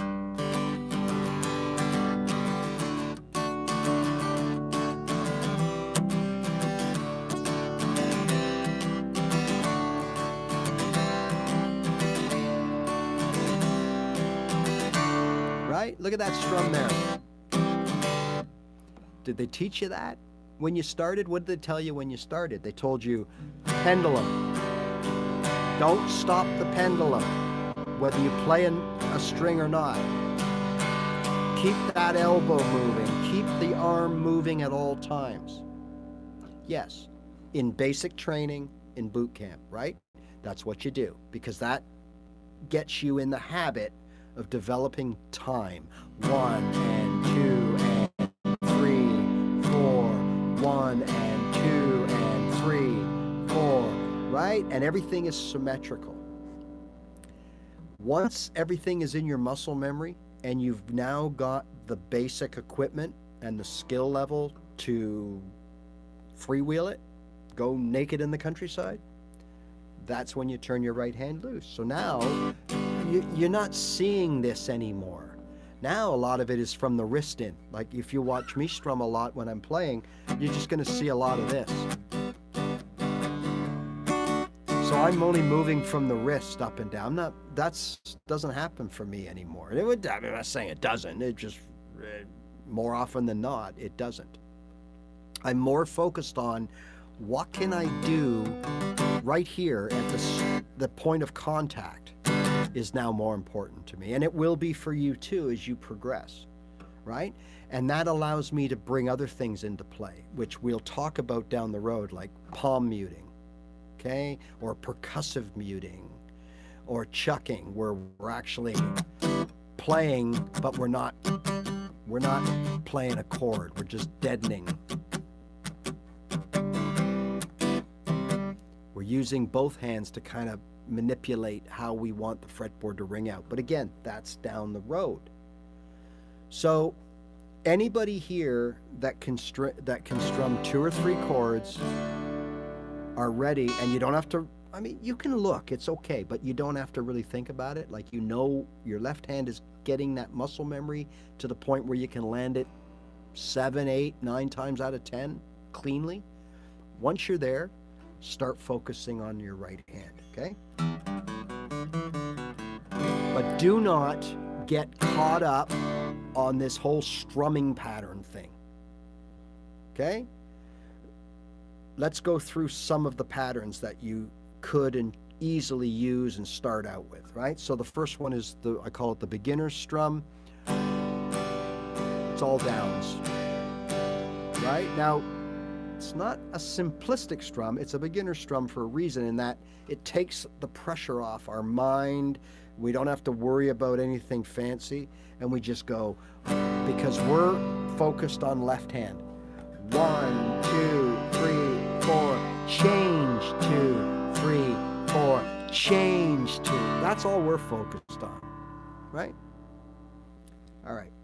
After that, oh, and here's an example. So here's the way I play a very popular song using downs. I got my first real 6-string, bought it at the 5 and dime. All downs. And a lot of songs are played with all downs. So don't think it's a simplistic thing. It's just simplistic at the beginning, because we need it to be simplistic at the beginning. 1, 2, 3, right? Okay. Now, so now we've got a second strumming pattern. We got to get the up in there. The and, right? The and. So 1, 2, and 1, 1. Simple. 1, 2, and 1. Right? 1, 2, and 3, 4. Down, down, up, down, down. Sorry, I hit that up by mistake. Down, down, up, down, down. Down, down, up, down, down. Down, down, up, down, down. Down, down, up, down. It just adds a little something, something in there. And when we get comfortable with that, we can add another up in there. We can go down, up, down, up.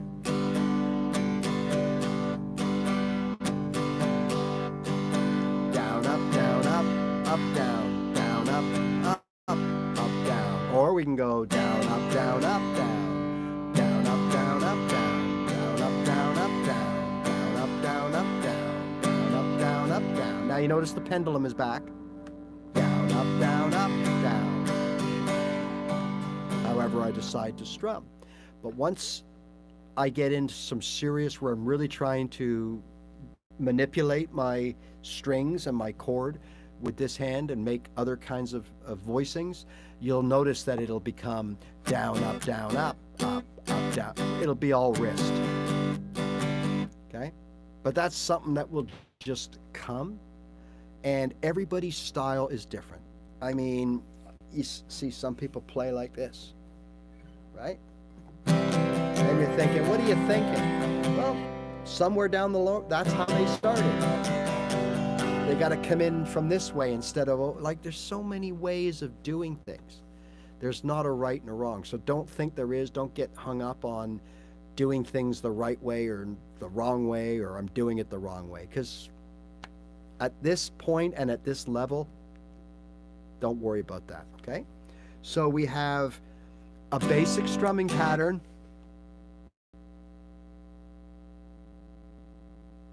Yeah, that's exactly what happens. Exactly what happens. It's just like anything, right? If you try to do things, whether it's learning a song, some songs are just like composed at a higher level. Like, try to play Sting songs from the Police, right? Hello. Try to play Sting songs. The chord voicings are out of this world, and the keys that he uses. It's just not in our wheelhouse at this point. It might be in a year, but right now it's not. Right? So don't, again, remember what I said earlier on. You can learn how to play golf. You can learn how to drive a car. It doesn't mean that you can play against Tiger Woods, or it doesn't mean you can race in the Formula One Monaco Grand Prix next week, month, or year. It doesn't mean that. So don't think that you have to learn all these complicated things, right? So that was a great point, because I did it when I started. What do you do when you learn something, or when you're learning something, right? What I do is, when I was learning, I was watching other guitar players and I'm like, okay, wait a minute, something's wrong here, because I see 3 guitar players on stage and not one of them is doing this. Maybe if it was a country band, I guess, I don't know. But I'm like, but that's how they told me. They said the pendulum goes up and down. Why aren't they doing that? Well, for reasons I've just explained, right? So don't, sometimes if you look too far ahead, it can really mess you up. And it's not good. So let yourself evolve, and trust me on this. Today, you might be playing your chords like this.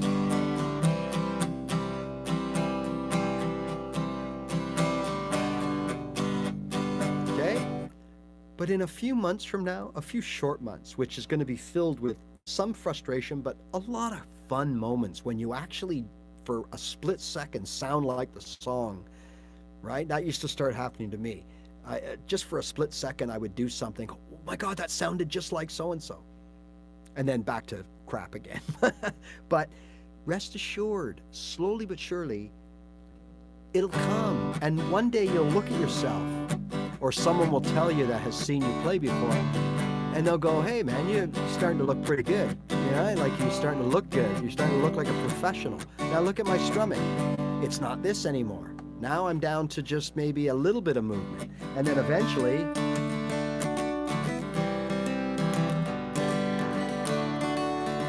but if you try to do that right off the bat, might looks like I'm just messing around, but I'm not. I'm hitting strings. Like I'm actually trying to make a voicing with my G, C, and D, or my...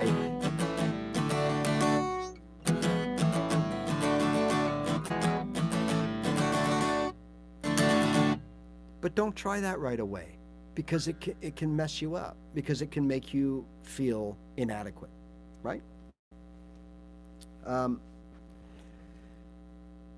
Capo tuning right? And don't, please, people, don't fall victim to these beginner traps and these people that come on and say, oh, you're playing a C sharp diminished instead of a C, right? You Google a song and it says C/G9. What the heck's that? Play a C. Play the first letter, C, before the slash. D, F sharp, add 8, 7, 4, whatever, add 5. Just play the first letter, okay? The difference on some chords is different than others, and you can really take advantage of it, okay? So for example, now I get these mixed up, and it just goes to show you, I do pretty well, and I don't know all the names of this stuff, but bear with me. You're playing a D. You Google a song, right?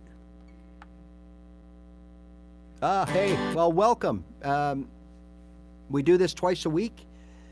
Plus, I post videos. I have a small channel. I'm sure you know by now. It's growing every day. We have a good community. If you want to be a part of it, hit that subscribe button. That'd be cool. But look, so I'm playing a D. The way I played a D from day one, okay? I wanted to learn a song, right? By Queen. And it was this thing called love. Da-da, da-da-da-da-da. Now, I can't remember all the chords, but that's the beginning anyways. But there was something missing. Da-da-da-da-da, da-da-da-da-da, the beginning of that song, da-da-da-da-da. So I thought, okay, he's doing D, he's doing a quick to something. Da-da-da-da, da-da-da-da, da-da-da-da. Oh, maybe he's doing da-da-da-da, da-da-da-da. I thought, oh, maybe that's it. And I racked my brain. You know what it was? It was this.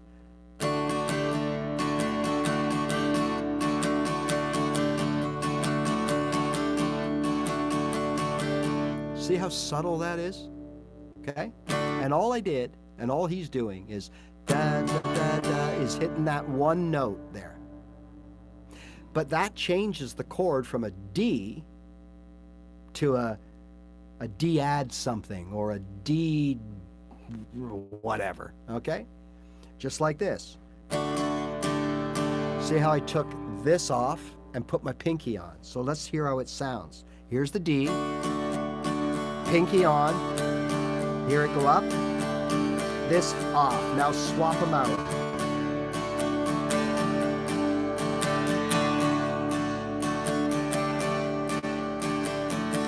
Subtle. Your right hand will control how unsubtle and subtle it can be. You can make that sound a little more distinct, right? By using both your pinky and your pick when you get better.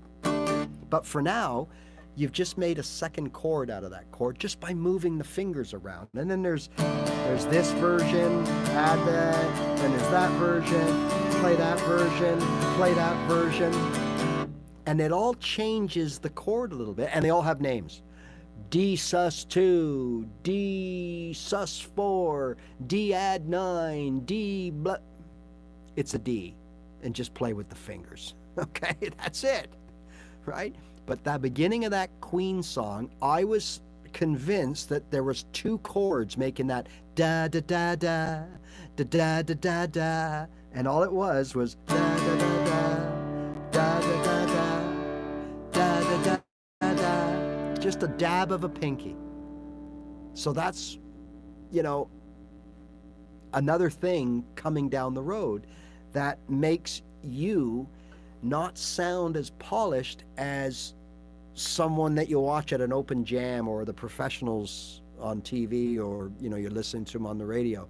And don't forget, when you listen to music and try to play along, you're one person with an acoustic guitar and you're playing with a professional band that also brings in ringers, right? Because the Rolling Stones didn't just record as the 4 or 5 of them. They brought in keyboard players and trumpet players and extra guitar players to play other parts. All bands do it. Some bands, back in the day especially, were known that, hey, this guy can't play this, so we got to bring in a bass guy or a drummer guy to record the record. And the other guy plays live where it's not as important to be technically perfect, that kind of stuff, right? All before technology, I guess. I don't know, whatever. So don't think that it's only at our level.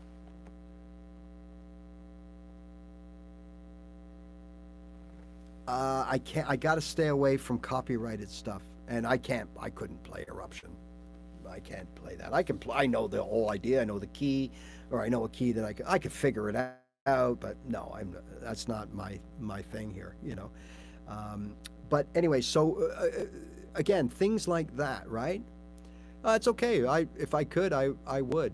And I have to see what happens. I try to keep these videos up for people that can't be here live. And if I play, which I may have already, YouTube is very strict when it comes to copyright. And I'll get that's why some people can't find the video sometimes. YouTube blocks them until I fix the issue. And then I got to download the video. I got to edit it, which I'm not good at, to mute out it ends up getting deleted. So I don't know if today's will pass or not, but that's why I don't play in these Tuesdays and Thursdays. I very rarely play. If anything, I'll play my own song here and there.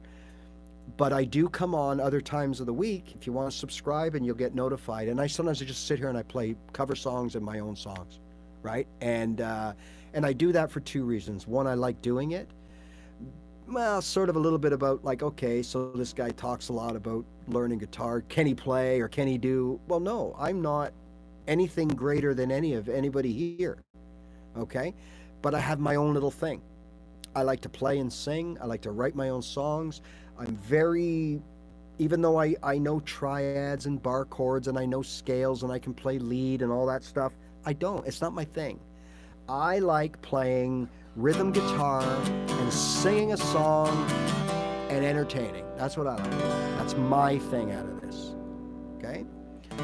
But regardless, what I talk about or what I want you to know about and why I do these videos and have a channel is to show you, and why I come on sometimes just to play songs. When you see me doing that, watch me. Watch what I'm playing. I'm not doing anything that I don't talk about. I'm not playing anything fancy. Well, thank you kindly. I'm not doing anything fancy. There's no wizardry. There's no effects. There's no backing tracks. There's no secret thing that I don't do and don't show you because I want to sound the best. No. It's open chords, odd bar chord, strumming, playing, and singing. That's it. And you never see me play. I mean, the odd time I'll come up here and play an A. I like it, right? And we're going to talk on Thursday, if you want to join me. We're going to talk about triads a little bit, and that's 3-note chords, which is all a chord really is. And we're going to talk about some triads, get you started playing triads for those of you that are ready at that level, okay? But me, every day, when you see me on here, even my own stuff is all G, C, A minor, F sharp, D. It's all basic stuff, and well, thank you. But it's all basic stuff, and I want you to understand that if I can do it, anybody out there can do it. Because as I've told everybody, I'm not a lifelong musician. I never played a note of music until I turned 50, right? Yes, I know that was just yesterday, right? That's it. I was just one of those guys that always wanted to play guitar, always wanted to do something musical, but never thought I could, always been told I couldn't, and just never thought that it would ever come of anything. And I found myself in a position where I knew a couple of people that played guitar. Pretty good. Probably not, I'm probably surpassed where they were then, but now they're still playing, so they're still ahead of me, right? On the scale. And they were impressive for me, but I found that to be very inspiring. And that's how I wanted to end this show, is one of the ingredients that's very important as a beginner, and it's not easy to do, but try to, and that's play with other guitar players.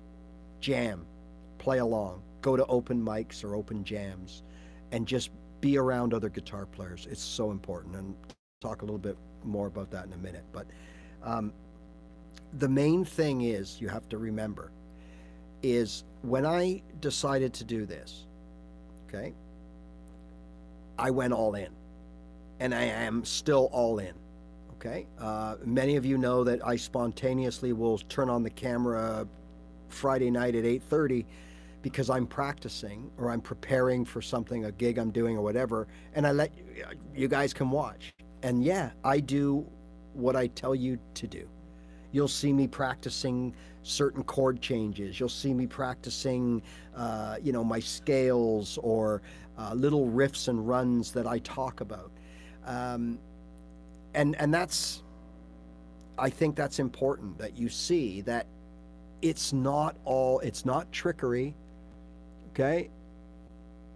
It's not trickery. It's not anything deceitful. There's no hidden secret magic code or certain chord that only certain people know. There's none of that. What I decided to do was do it. And I tried for a year and I quit because I just didn't know what to do. I had nobody to tell me what to learn. So I thought I had to learn everything there is to know about guitar, right? Everything. And I wasted that year. It got too hard. Every day I picked up my guitar. I sounded terrible. My hand hurt. My wrist was sore. I was going nowhere. I didn't understand anything. I had nobody to ask at that point, and I quit. I put it down. I said, I'm going to put it down for a day or two. And then it became 3 or 4, right?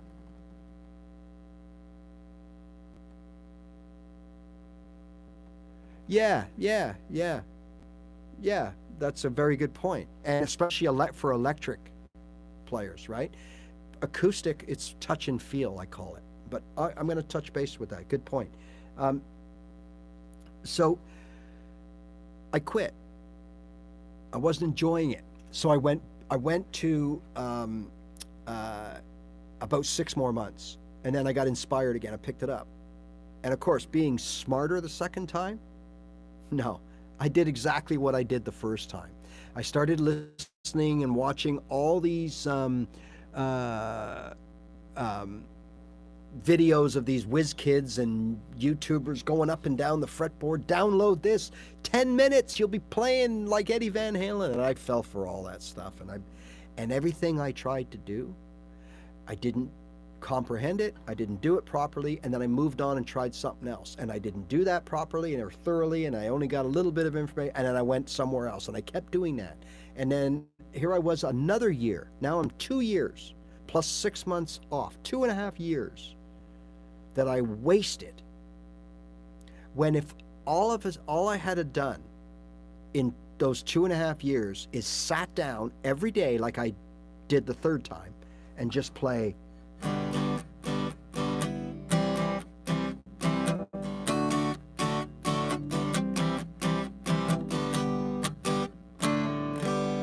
over and over and work on my touch, right? Now someone just mentioned tone and voicings and things like that.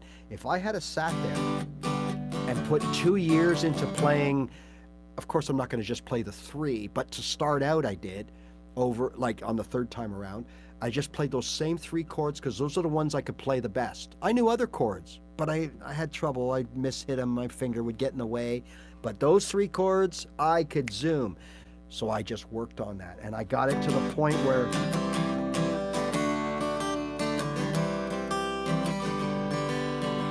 I could play them any way I wanted to.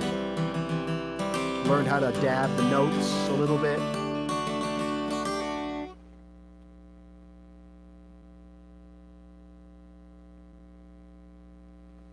There you go. The only thing I don't like about your comment, so, right. The only thing I don't like about your comment is the 3-5, 3-5, 5-7. But I'm half joking. I always say, and exactly, another great point. He taught you the pentatonic, and to this day, it's there, right? And that's the beauty of this. You can get off this journey at any time, and you'll always have what you have. You could put your guitar down 4 or 5 years, you'd be a little rusty, your fingers will be sore a bit, but you can sit here and play your G, your C, and after about a half hour to an hour or one night of practice, then the next day you pick it up again, you're back on the horse, baby, right? So the tone part and the voicings, right? So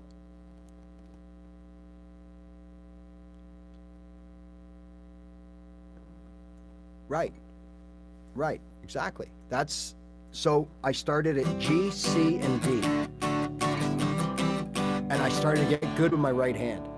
And then I remembered, okay, so I used to play A minor. Let's see if I can play that a little better now. And sure enough, because I'm more confident, I got more of my guitar foundation built up. All of a sudden, the A minor and going to the E minor. Now I got 2 more chords. Now I got 5 chords. And of course, I always knew my E. I just had trouble transitioning to my E from these other chords, right? Yeah, a little bit more advanced and nowhere near as easy as what some let on it to be. It's definitely not a beginner's thing, but that's a good point. That's a way of playing guitar. And it's ultimately, if you play long enough, you'll get there and you'll end up playing what they call the cage system, which, is just a combination of things, but it's very bar chord orientated as far as theory wise. You really do have to know your root notes. And at this point, we don't know the root notes. Like when we're learning, I didn't know anything about root notes for years. I just knew that if I put my fingers here and did this, it's a G, right? Yeah, true. So again, right, I stuck with what I knew, and eventually I knew I could roll all my chords. So I could sit there and go, A, C, D, D minor, E, E minor, F, G, A minor. Okay? And then I could just play any of those chords at so now I have the ability to play all those chords that form almost every song in the world.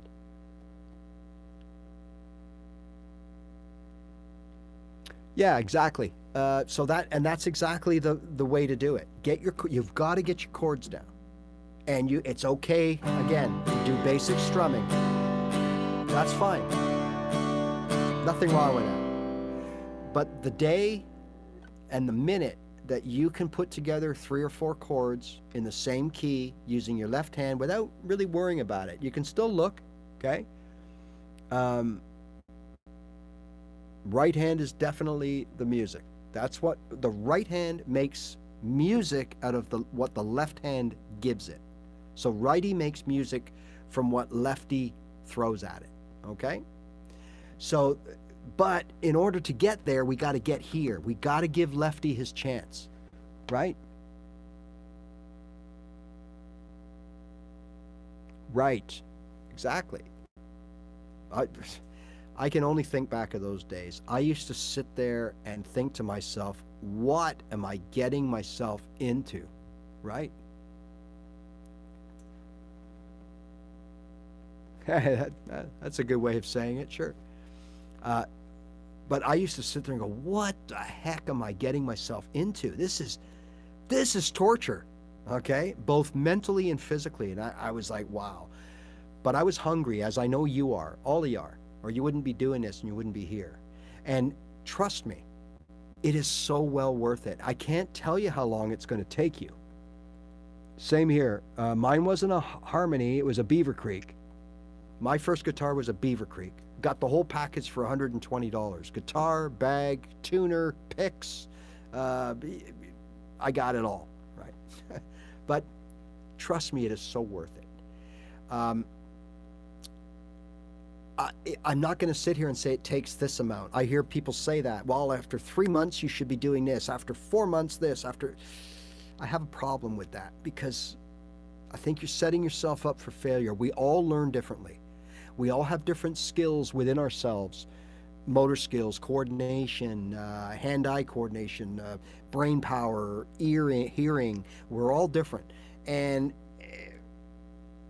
so, but it is safe to say that if you do it in this order, stick to 2 or 3 open chords, get that left hand, okay?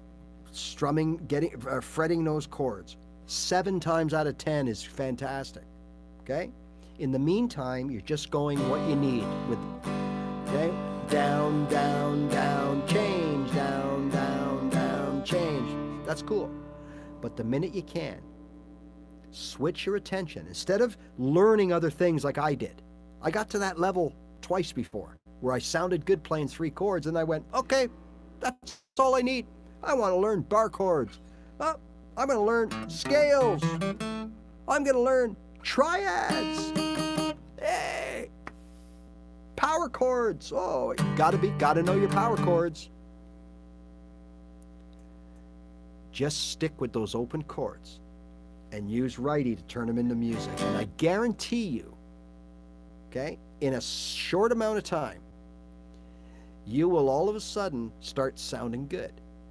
And like I've said before, I know guys and girls that can play some open chords, some bar chords. They can run a scale.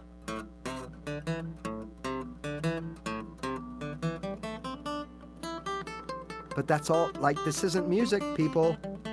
That's not music. That's just running a scale. And I know people that can do that so fast, you're like, wow. But they can't make music with it. And they're not very good with their bar chords. They're choppy and they squeak and they don't always get the right and some of their open chords, their finger gets in, they don't play it that well. But they know it all. Okay? Then I know someone, because I was one of them, that can only play 3 chords, but play them pretty darn good. And I went to an open mic and I had 3 songs. I only did 2, but I had 3 songs prepared. All the same chord structure, right? Using only the 3 chords that I knew. And I went up there and I did my thing. And people thought that I was pretty good. They didn't know that I only knew 3 chords. Those 3 chords. That's all I knew.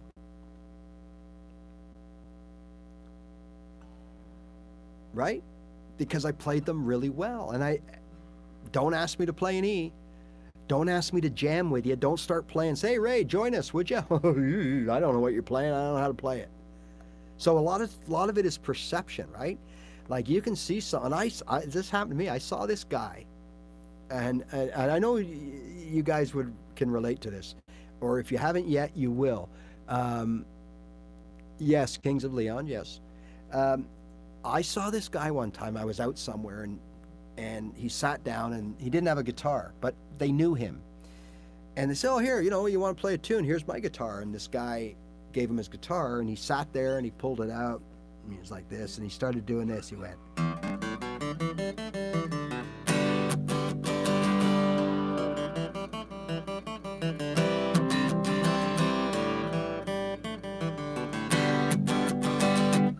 And I went, oh my God, I was so impressed, right? I thought this guy was a genius. 2 months later, same kind of thing, he was there. Got talking, got to, and eventually became sort of a friend of mine. He can't play. He is rudimentary. He still can't play. But when I saw him take that guitar and do this, I'm like, wow. But it turns out somebody showed him that the first day. And he didn't know anything about chords or nothing. And he just sat there and he went.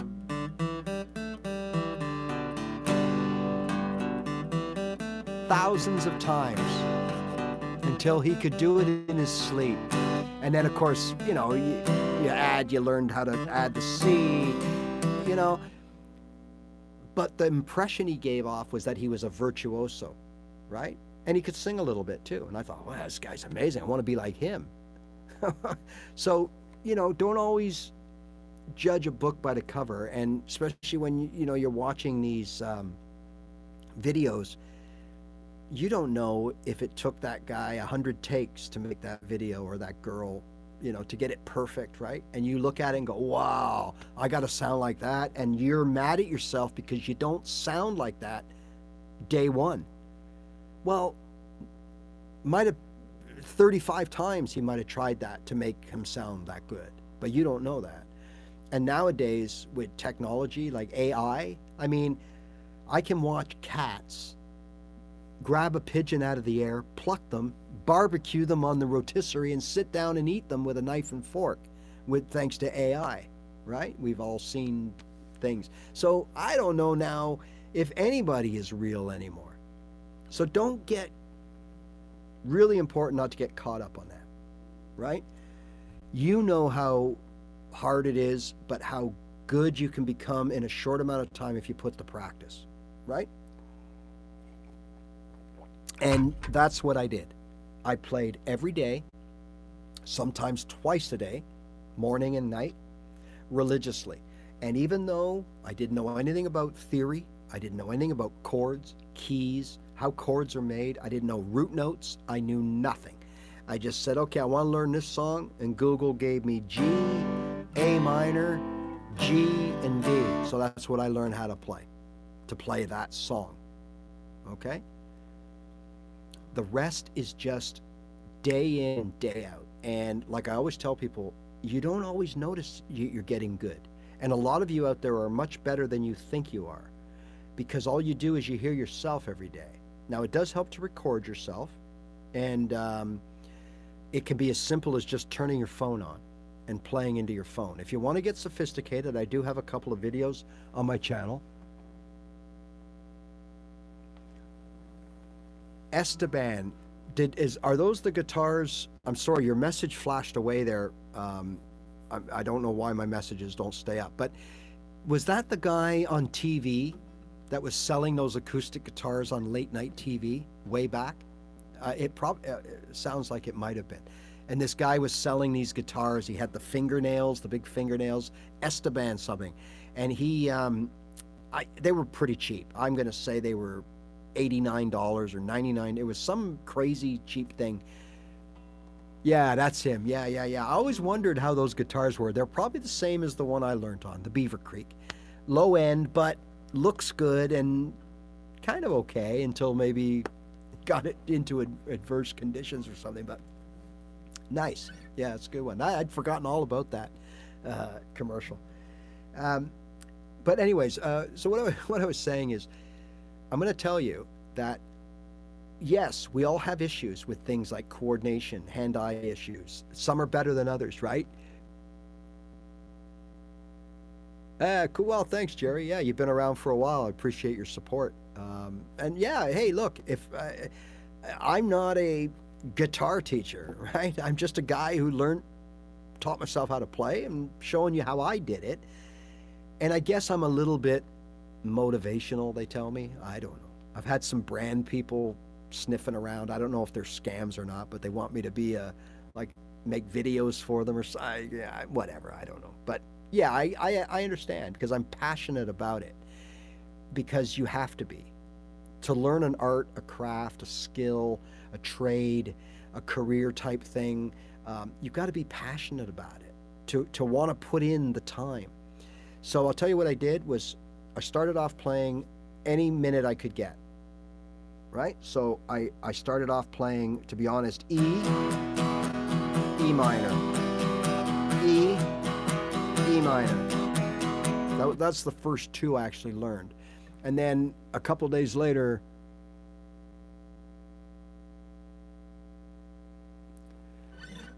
right, and then a couple days later, realized that, okay, I gotta learn chords. I got to figure this out, right? So that's when I did the GC thing. So look, what I did was I just played every chance I got. I absorbed everything guitar. I watched videos, but I didn't watch anyone on electric, and I didn't watch anybody preaching by my course, and I didn't watch anybody that I felt talked over me. So in other words, and I'm not saying it was their bad. I'm saying from my point of view, I wanted someone to talk to me like I was an idiot, not like I already knew something. Because they would say, okay, so of course to do this, you know that because you're in the key of A, you want to start right here on that A. You grab that A right there on the third. That's that third A. Okay, well, no, wait a minute. Stop. Okay? Back up and explain what you just meant. What key? What key? What do you mean? What key? What key are you in? See, so they lost me. And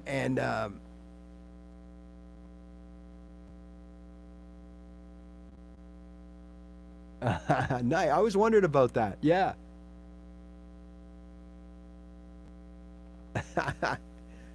Nice. It did look like a nice guitar. And what freaked me out was his fingernails, right? He had those very long, glossy.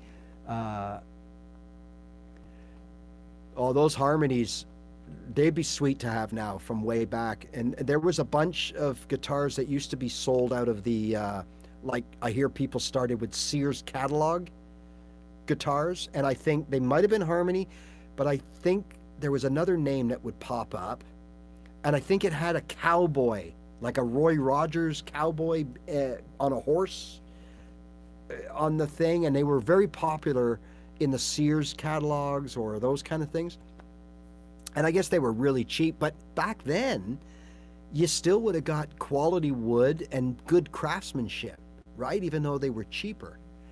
And those guitars, they can be worth quite a bit now. But yeah, so I just played, look, every day. Even if it was just doing this every day.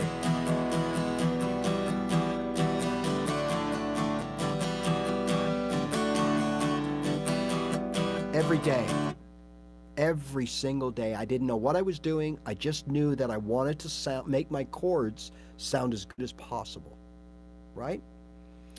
And I'm going to tell you, it's like losing weight or gaining weight. You see yourself all the time and you don't know. And someone says, hey, right?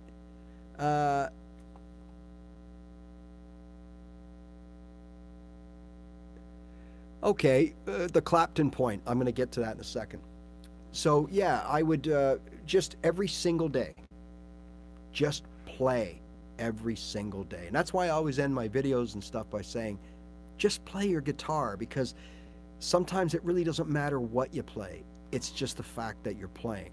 About your comment with the chords, from learning from Eric Clapton, look, that's fantastic. But see, the issue with that is it can also be confusing for beginners, because what I'm assuming you're seeing when you watch Clapton play, when he would play rhythm, he would be playing triads. Almost, I mean, I don't know. I'm not one of those guys that studies everybody's inners. You know, I'm not, I love baseball, but I don't know who's hitting what. I don't know who the top 10 players are. Like, you know what I mean? I like watching the game. So the problem with that is, and I did it when I was beginning, is I would watch other guitar players, and it used to freak me out that they didn't play this. Why is it? What's this guy playing here? What's this?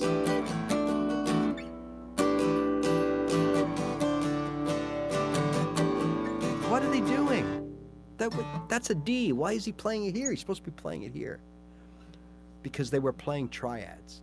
And they were playing partial chords, like partial bar chords, which technically are triads, or if they're playing the right notes, or they're some version of a power chord, right? So remember, when you can't see the right angle, okay, am I playing right now? Am I playing a C chord, or am I playing a B power chord? Am I playing an A minor or an A major, or am I playing an A power chord, with or without the octave? You can't tell. But really, all I'm playing is this. Right? Or that. Or this. That's a power chord. But you can't tell. So a lot of times when you watch it, and they're so good and so fast and so smooth, right?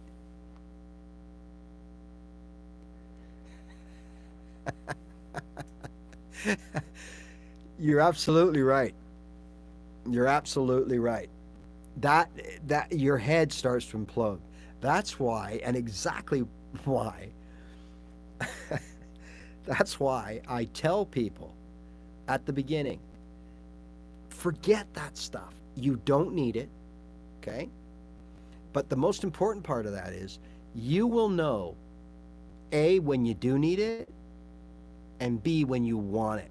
And when you want something because you think you need it, man, you're going to put, like now, I could sit down. I don't know all my triads. I know them on a few strings. I know certain shapes that I rely on, but I don't know them all, especially on these strings up here, because a lot of times I'll just play a partial G. So there's my G chord, my open G chord, but I'll just play this.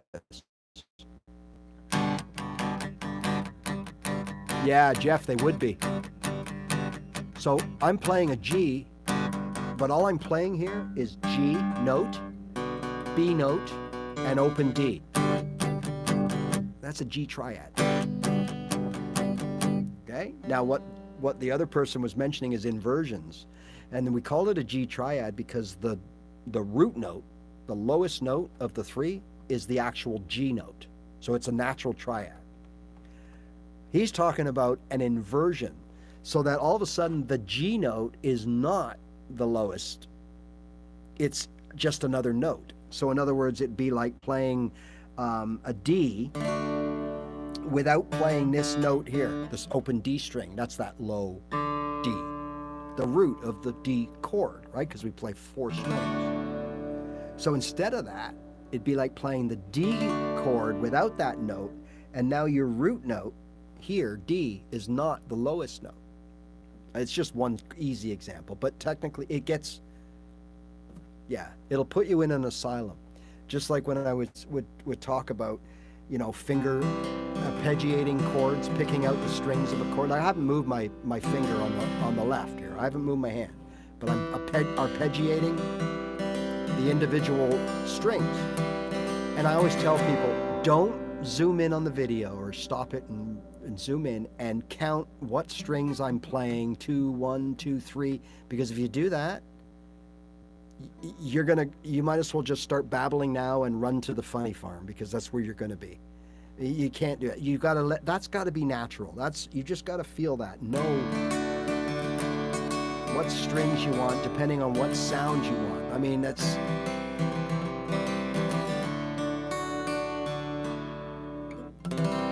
can't memorize that stuff. That's got to come from here, right? Okay. Well, it's the same thing with our open chord playing. When your chord playing starts to come from here, boy, does that ever sound corny, as opposed to here. Now you're on to something. And I wish I could explain it, but it just happens. You get to a point, right? And I was saying about people that lose weight, gain weight, whatever, but you don't notice it. And then someone doesn't see you for a month. And they go, hey, have you lost a few pounds? Or have you gained yeah, you're getting beefy. You've been at the gym. They notice it because they haven't seen you. So all of a sudden you start getting to the point where people see you play and they go, hey, you're getting pretty good. Oh, I am? Okay. And that is the first bit, right? And that just starts to fuel it. And then you just get to the point where the confidence takes over. Now you're ready for things like, let's learn how to play riffs. Let's learn how to play lead. Let's learn how to play power chords. Still, I'm very rusty with it myself. And again, that's better on electric guitar. But let's start learning these things, right? Well, thank you. I try. But again, call it what you want, but it's about being patient and simplistic. All right. As far as buying guitars, it's easy for me to say, run out and buy a brand new Martin guitar, go out and buy a top end Taylor guitar. Okay? Everybody has money factor as part of it. If money's no object, of course, do exactly what I just said. But for the rest of us mortals, there's a few things to consider. Now, there's nothing wrong. I did learning on a cheap ass guitar. I mean, I wouldn't do a $200 guitar. You could, but I wouldn't. Okay? But you could. So let's say you went that route, $200-300. What's happening is, you don't forget, that's the same guitar as what I'm playing. Meaning at what you're trying to do, which is play some open chords in these 3 frets, right? And use your right hand to kind of get some sense of motor skills happening, right? So we can get to this point, right? Or this, right? Have we all tried to do this? Rub your belly and pat your head at the same time? Well, when you first do it, what happens, right? Okay. What happens? Well, it's difficult, but after a while, if you figure it out. So guitar-wise, a cheap guitar is going to give you the same result as an expensive guitar beginning, because all you're trying to do is build muscle memory. This is what you're trying to do. Now, the action that everybody talks about, okay, is important. But as a true beginner, not so. Why? Because you're going to be playing in these 3 frets exclusively. No ifs, ands, or buts. Okay? But what will happen is, if you stay cheap too long, now you're going to get to that point where even you may be a little quicker than other people to learn, and you might already want to take your C chord and play it up here.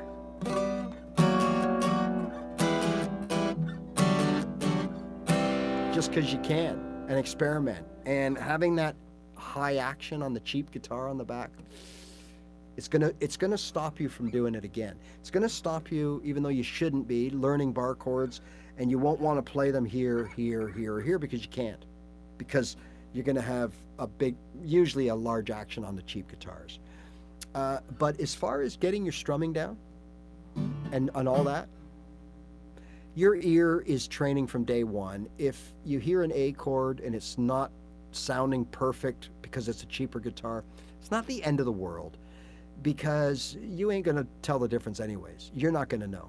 You won't be able to play. If I'm playing an A, you won't know if you can't see my fingers, if you're an early beginner. Okay? Even people like, I've been playing for a long time, I can't sit there and go, oh, he's just playing a C. Well, that sounds like a D. No, that's an E flat. Come on. I'm sure there are people that do it. A lot of people say they do it, but anyways. So a cheap guitar there is not bad, okay? Now, because you're only playing here, remember that. But what'll happen is 2 things. You bought the cheap guitar, you played for 6 months. Me, it was a year, but it could be 6 months for you, and you decide, hey, I've had enough of this, okay? What have you lost? $200-300. Not the end of the world. You still got an instrument. It's still there if you ever want to pick it up. If you go in heavy and you quit after 6 months, now you have a $12, $15, $18, nowadays $2,000, $2,500 instrument sitting there that's going to end up on eBay for half price. See my point? So is there a medium? Yeah, there are some really good guitars. Of course, prices depending on where you live, right? But generally speaking, there are some good guitars by brands named Yamaha and Siegel, Simon and Patrick. They're all under the Godin, Godin, Godin guitar line. That for there's Takamine. Some people call it Takamine, but it's Takamine. Bon Jovi plays them, but of course those aren't the guitars you're getting. You can get. I played really nice ones for $600-700, but I think, regardless of the price, what you should do is what I do is I go to a guitar store and I just pick up a guitar. I don't look at the price, and I look for things that we've talked about today. How high is the action on the back of that string? Like, how far are the strings from the fretboard? How comfortable is it to play? Sometimes you'll find that the fret wires stick out a bit, and when you move your fingers around, especially when you start moving up and down the neck a bit, they jab you. Like, it's uncomfortable, believe it or not, right? Does the guitar feel good? Right? Right? He's saying solid top. Right? Now, this isn't a solid top. Acoustic guitars aren't solid tops. Maybe he meant real wood as opposed to laminate. I don't know, because there are a lot of cheap guitars right now that are laminate. You can buy a cheap Martin or Taylor for $600 or $700, and they're not all wood. They're not all wood. The top is usually laminate, but the average person will not tell the difference. They play like butter. Okay? I have two crappy acoustics. One that I learned on, not even worth anything, and I have a Simon Patrick. It would be probably, if it was new today, it would be about $700 or $800. Yeah, some of the strings can be pretty far from the fretboard. Yeah, well, because Jeff has the ability. If you have that ability, it's like saying, okay, if I'm a mechanic, I can buy a crap guitar and fix it, or I'm not worried about it breaking down because I can fix it. So, yeah, if you have the ability, absolutely. And I'll get to that in a second. About still the question about what kind of guitar. So if you went in that, $600 to $1,000 range, wherever you live, you'll get quite a decent guitar. Okay? Now, but again, look at things, play it, make sure there's not high action, although you can get things set up, but usually that's a bad sign. If it's like that all right away, where there's a lot of gap between the fretboard and the strings, that could have other issues going on, and you want to get an all wood guitar. Okay, so not just laminate. Like, you want to make sure that there's solid wood, like that your fretboard is solid wood, that the headstock is wood, that the sides of the guitar are real wood.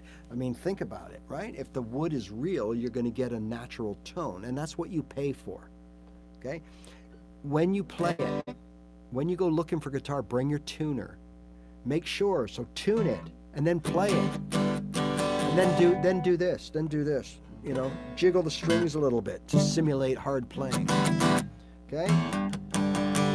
Then tune it again and put the tuner on, see if it's already changed, if it's already gone from an E to a flatter E. Well, you only played it 5 minutes. What are you going to do? What's going to happen when you play it for an hour?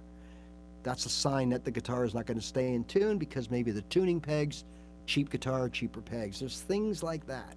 But the most important thing is, what does it feel like? What does it sound like? Okay? Like, does it feel nice to play?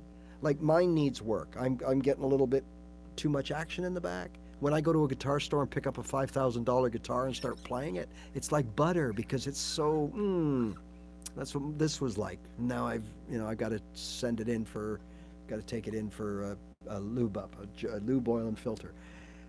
So again, the most important thing about a guitar is it feels right. It feels, it sounds right. There's, the rest is, you generally get what you pay for. So don't think that you're getting a deal because, well, that's funny, that looks better in this guitar and it's only $700, but that one's $1,700, and well, they kind of look the same. And well, there's a reason. Someone didn't just turn around and say, well, I'm going to rip someone off and put $1,700 on here. That's not how it works. It's because they use a quality wood, the craftsmanship. More of it might be handmade as opposed to machine pressed. Tuning pegs are different.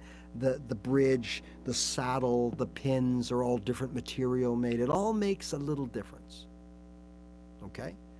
So go to a guitar store, pick up some guitars, play them, then look at the price. So I play them, and I think,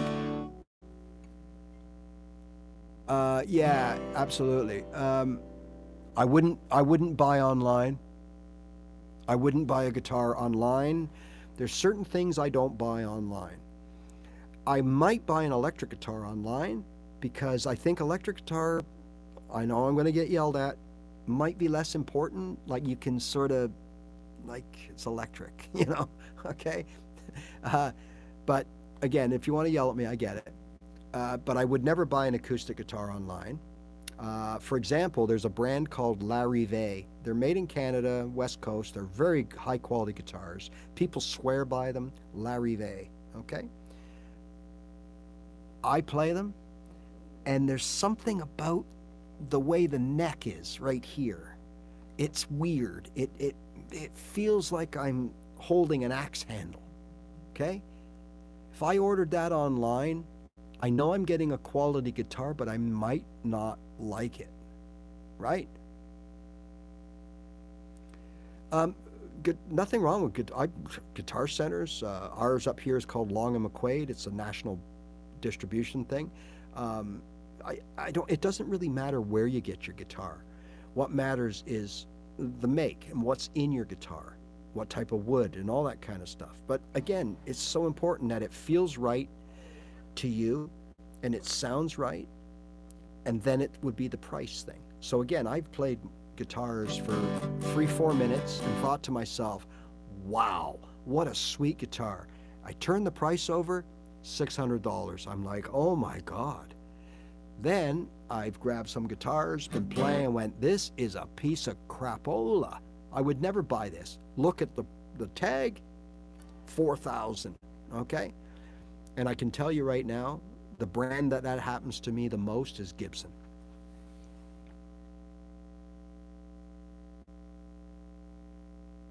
Oh, that's great. Your first time, that's amazing. The first time is the best. And it's almost like I didn't want to make a decision because I was enjoying the process. I brought someone with me, which is a good idea. I brought someone with me.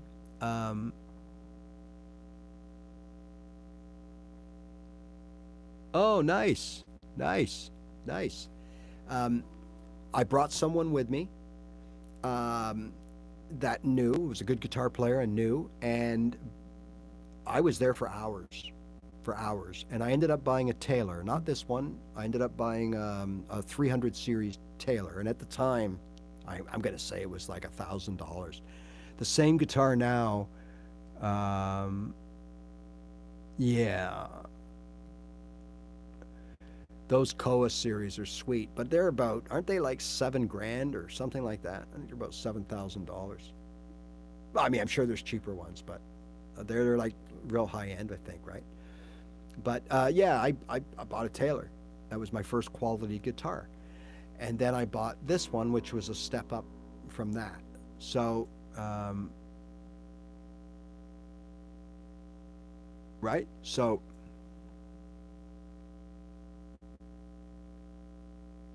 yeah, hey, see, you got great luck. I would never do that. There's a few things I wouldn't buy online. Guitars is one, and shoes, and generally any clothing. Like, I just don't buy it because I like to make, I just like, I gotta feel it, And I find with shoes, there's every different size depending on what manufacturer I go to and that kind of stuff. So I like it in my hand. Yeah, but that's normal. I think this one too. I think when I take it in, I have a guy that lives not far from me. He's an authorized tailor. He's a luthier, plus he's a tailor and Martin Tech. And he does it out of his home.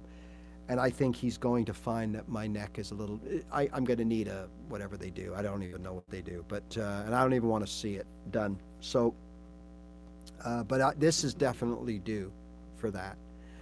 So yeah, I hope that helps with the guitar. It's a great thing.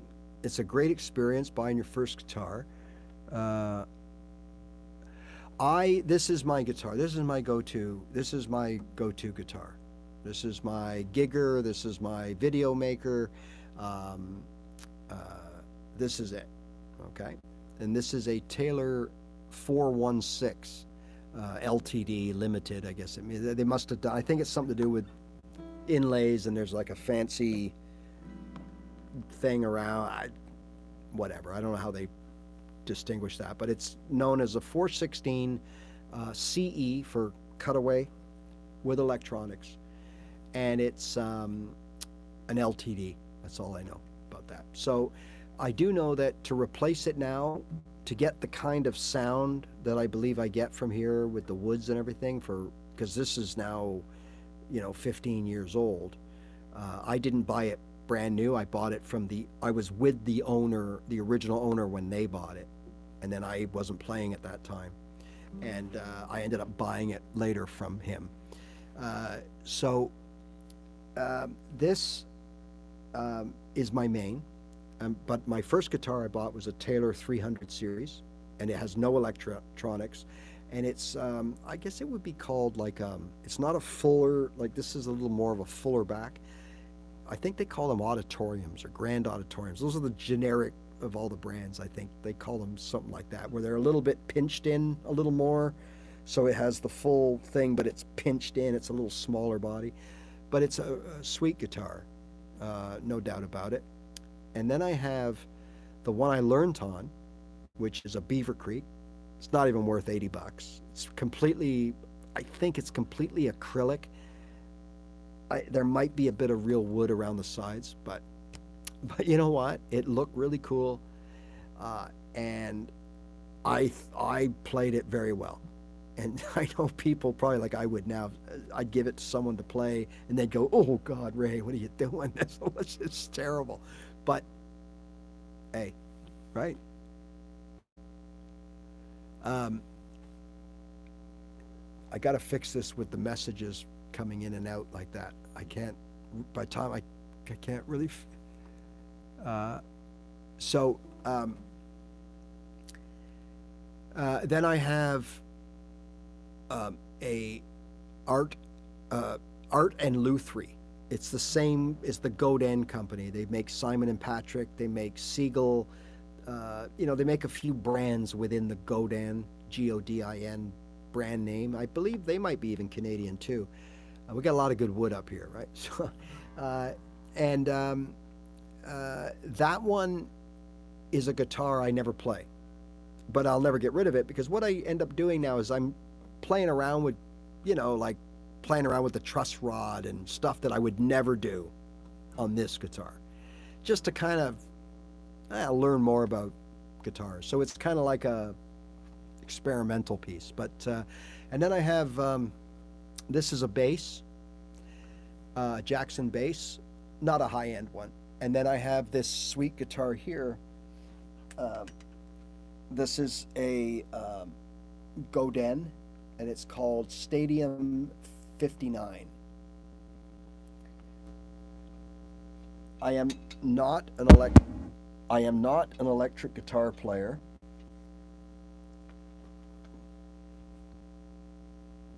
I'm not an electric guitar player. I use it to play. I like to play leads, and I have a box called a Boss GT1, and I don't know how to use it. I know a little bit about it, use it, but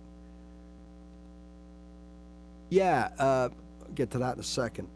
I have a Boss GT1 unit, and I plug it in sometimes, and I just, I do my diggy diggy diggy diggy diggy diggy diggy, right? Okay.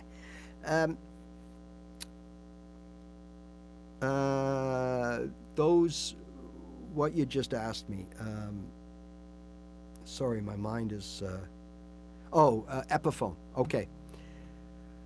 Yeah, but again, with those kind of brands, so way back in the day, those were like good guitars. That's Beatles stuff, right? That kind, like they made, same with Guild, Guild, Guild. They made quality guitars. It sort of cheapened and I think Gibson bought them out, and I believe it became like a lower end Gibson, and I'm not a Gibson guy. I think personally, Gibson acoustics are the worst guitars I've ever played. I'm not saying I played a real sweet J45 one time that I wanted to buy. It was a rental while my other guitar was in the shop, and I wanted to buy it, but they wanted too much. It was a sweet guitar. But other than that, remember I said I go into guitar stores and I play, and then I look at the price to see if it matches my expectations? More often than not, the ones that I play and go, these are crap, and turn them around and they're like 5,000, those are Gibsons. That's just me, okay?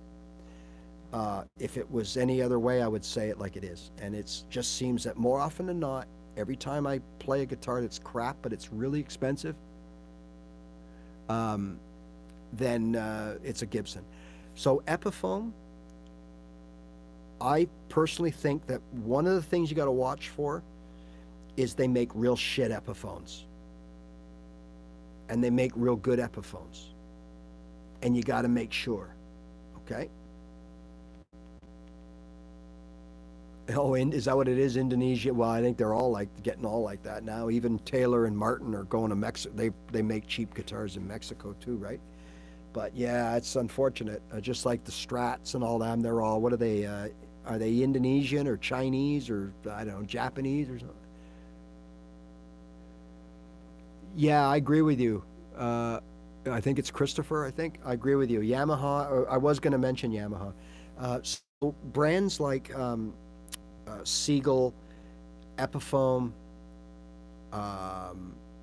Yamaha, they have good guitars. But be careful, because you could also get Takamine, is that other one I told you about. Be careful, because I've also played some real shit ones. Siegel has really good stuff. I didn't know if they were popular in the States or not, but they're really popular here in Canada. You go into any independent guitar shop and they're loaded with Siegels. You go into the high-end ones, not so much. They're Taylor, Martin, Gibson, right? Breedlove, that's another, the guy that used to, I think he was the luthier for Taylor for a while. And they're pushing all these high-end Courts and Santa Cruz and all this kind of stuff. Rightly so. But you go to your local guitar shop and it's all Siegels and Takamines. And there's, what's the lowest one now? It's, I think, Denver. That's a name I don't recall ever seeing, and now it's all over the place. I think they kind of replaced the Beaver Creek as the low-end $200 piece of crap out the door, have fun with it, right? And then it warps in a year. I don't know. But Epiphone, yeah, do your homework. Don't go too cheap on the Epiphone. Yes, especially electric guitars. I'm not a big fan of any of their acoustic. I'm sorry I didn't get the comment with the Fender acoustic. You made a comment, Fender acoustic. I don't know if you're going to say they're crap or they're good. Look, I never played a good one. And it freaks me out. They got the same headstock as the electric guitars. The best guitar is the one you like, and that's exactly right. That's the answer I gave the person to begin with. Was it's got to feel good, right? It's got to be good for you, and if it's good for you, it's your guitar. But again, there are other things to look at. But yeah, Ibanez has some amazing electric, like some of their designs are just so cool. Like I would buy the guitar just because of the way it looked. Ibanez, that is one of those brands that category. So when I'm looking at electric guitars on the wall, I go, oh, that's a cool one. That's a cool one. It's almost always an Ibanez, right? Or a Jackson. That's another one.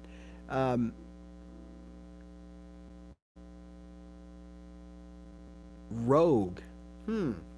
I don't have experience playing one, so I can't say, right?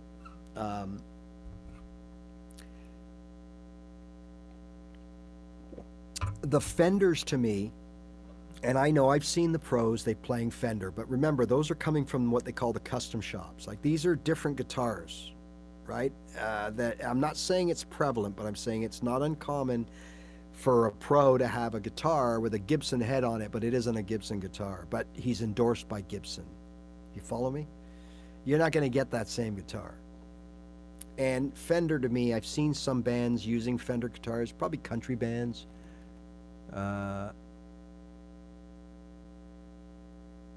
Nice. You got lucky. Oh, there's deals out there.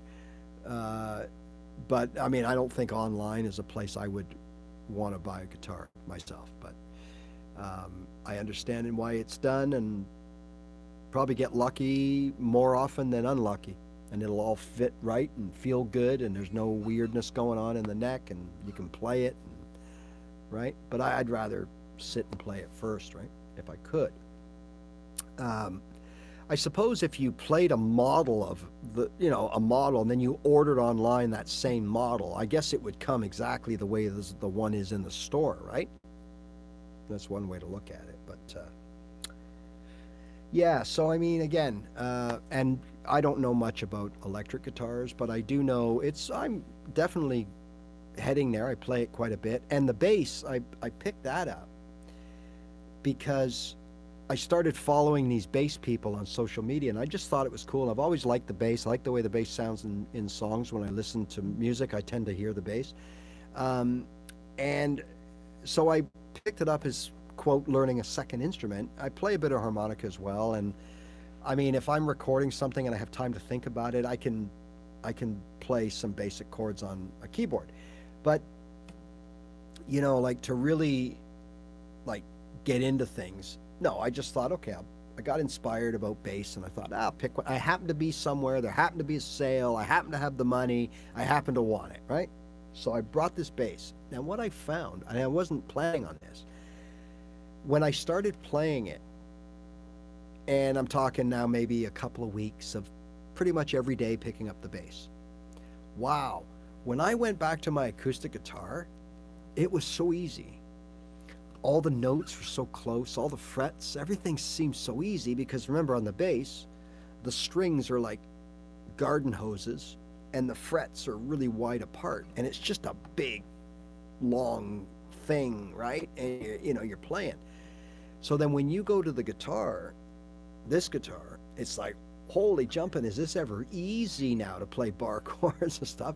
So again, think of what it's like when you go from acoustic down to electric. And then it was like, wow, light bulb went on. Yeah. So I make sure I pick my bass up once in a while just to play around with it, just to remember that, oh my God, those three out here, those frets are far apart, And then when you get to your acoustic, hey, not so much. And then when you get to your electric, wow, this is like butter. So, but yeah, I mean, I think when you're starting out, there's so many things. Just make sure everything fits what you want. If you want to go out and get yourself a really high-end guitar, go for it, right? The purists say that, well, that's good because you're training your ear from day one to hear proper notes, not, even though they might be technically tuned to 440, they're not producing that because of the quality of the wood or the strings or the setup or whatever. So you're not getting a true A or a true B or a true D or whatever. And whatever. But just make sure that, it's decent quality.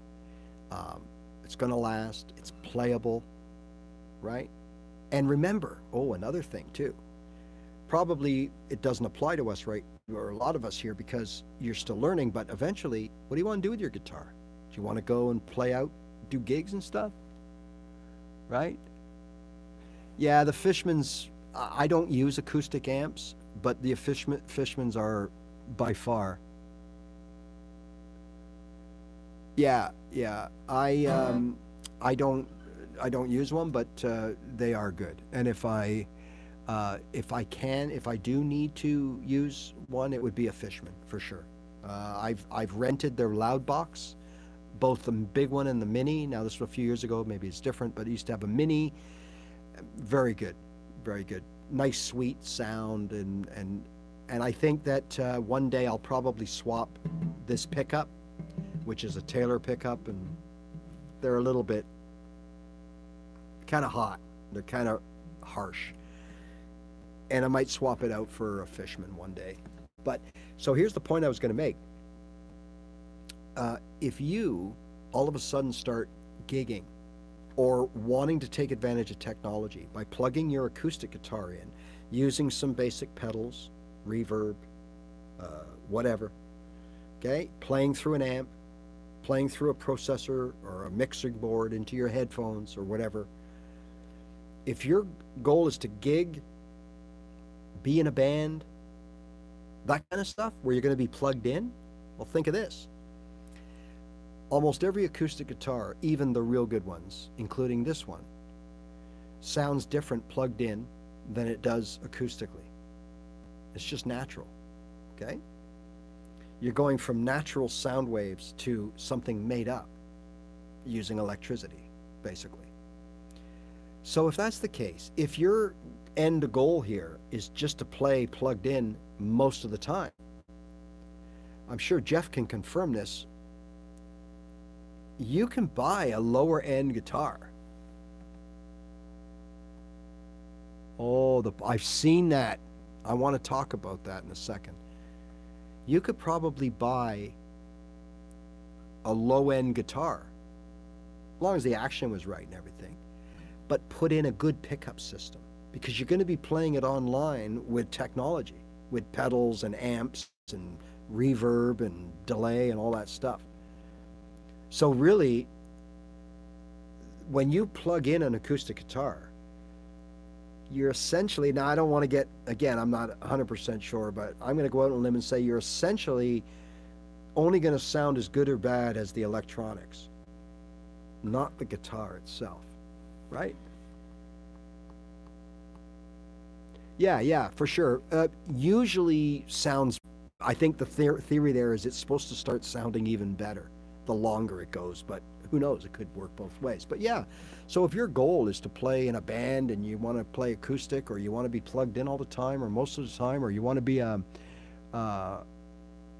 yeah, I like those Spark amps, those kind of, I was going to ask someone about those, but anyways, go with a cheaper guitar and put in or a lot of times now, Fishman pickups are in $600 guitars. I've seen that, I mean, so do a little bit of homework and research, but yeah, or buy an old used acoustic guitar from someone and put a good system in it. That's another way to go, right? Those amps. So I've got the Boss GT1. It's got a bunch of effects in it. I can make my own effects. It's got a wah pedal on the side. It got foot switches built in, that kind of thing. Okay. I don't really know how to make the sounds that's a whole other, that's a whole other thing by itself. But I've got enough in there that I can make it sound like Eddie Van Halen and Hendrix and all that. It's there. And I've seen these Sparks, and I've seen these little, they're like this big. Is that the amp you're talking about, the little mini thing, or is it still a good size, but it has all the effects, it's all digital? But I've seen these amps, they're only like, and I thought positive or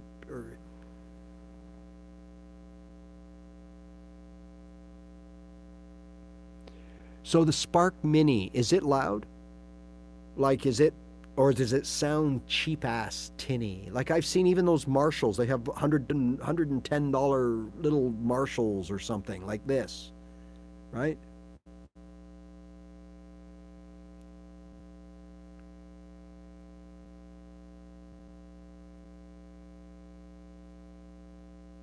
Okay, yeah. Everybody uses the Scarlett interface. I use a PreSonus that I bought years ago. It works just fine as an interface. I'm sorry I missed that last message.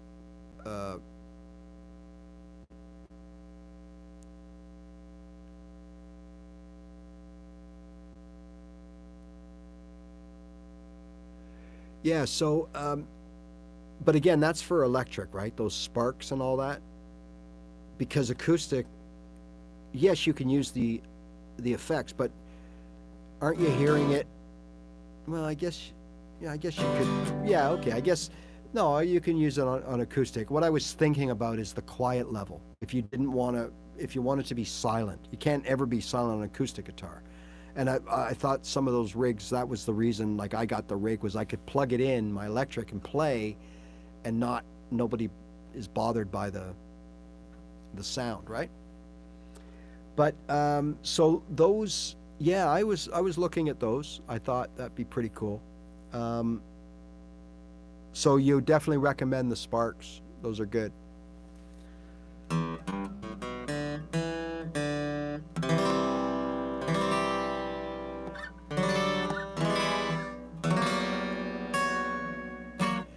Well, I think we covered everything today that I wanted to talk about. We probably talked about a lot more. Um, but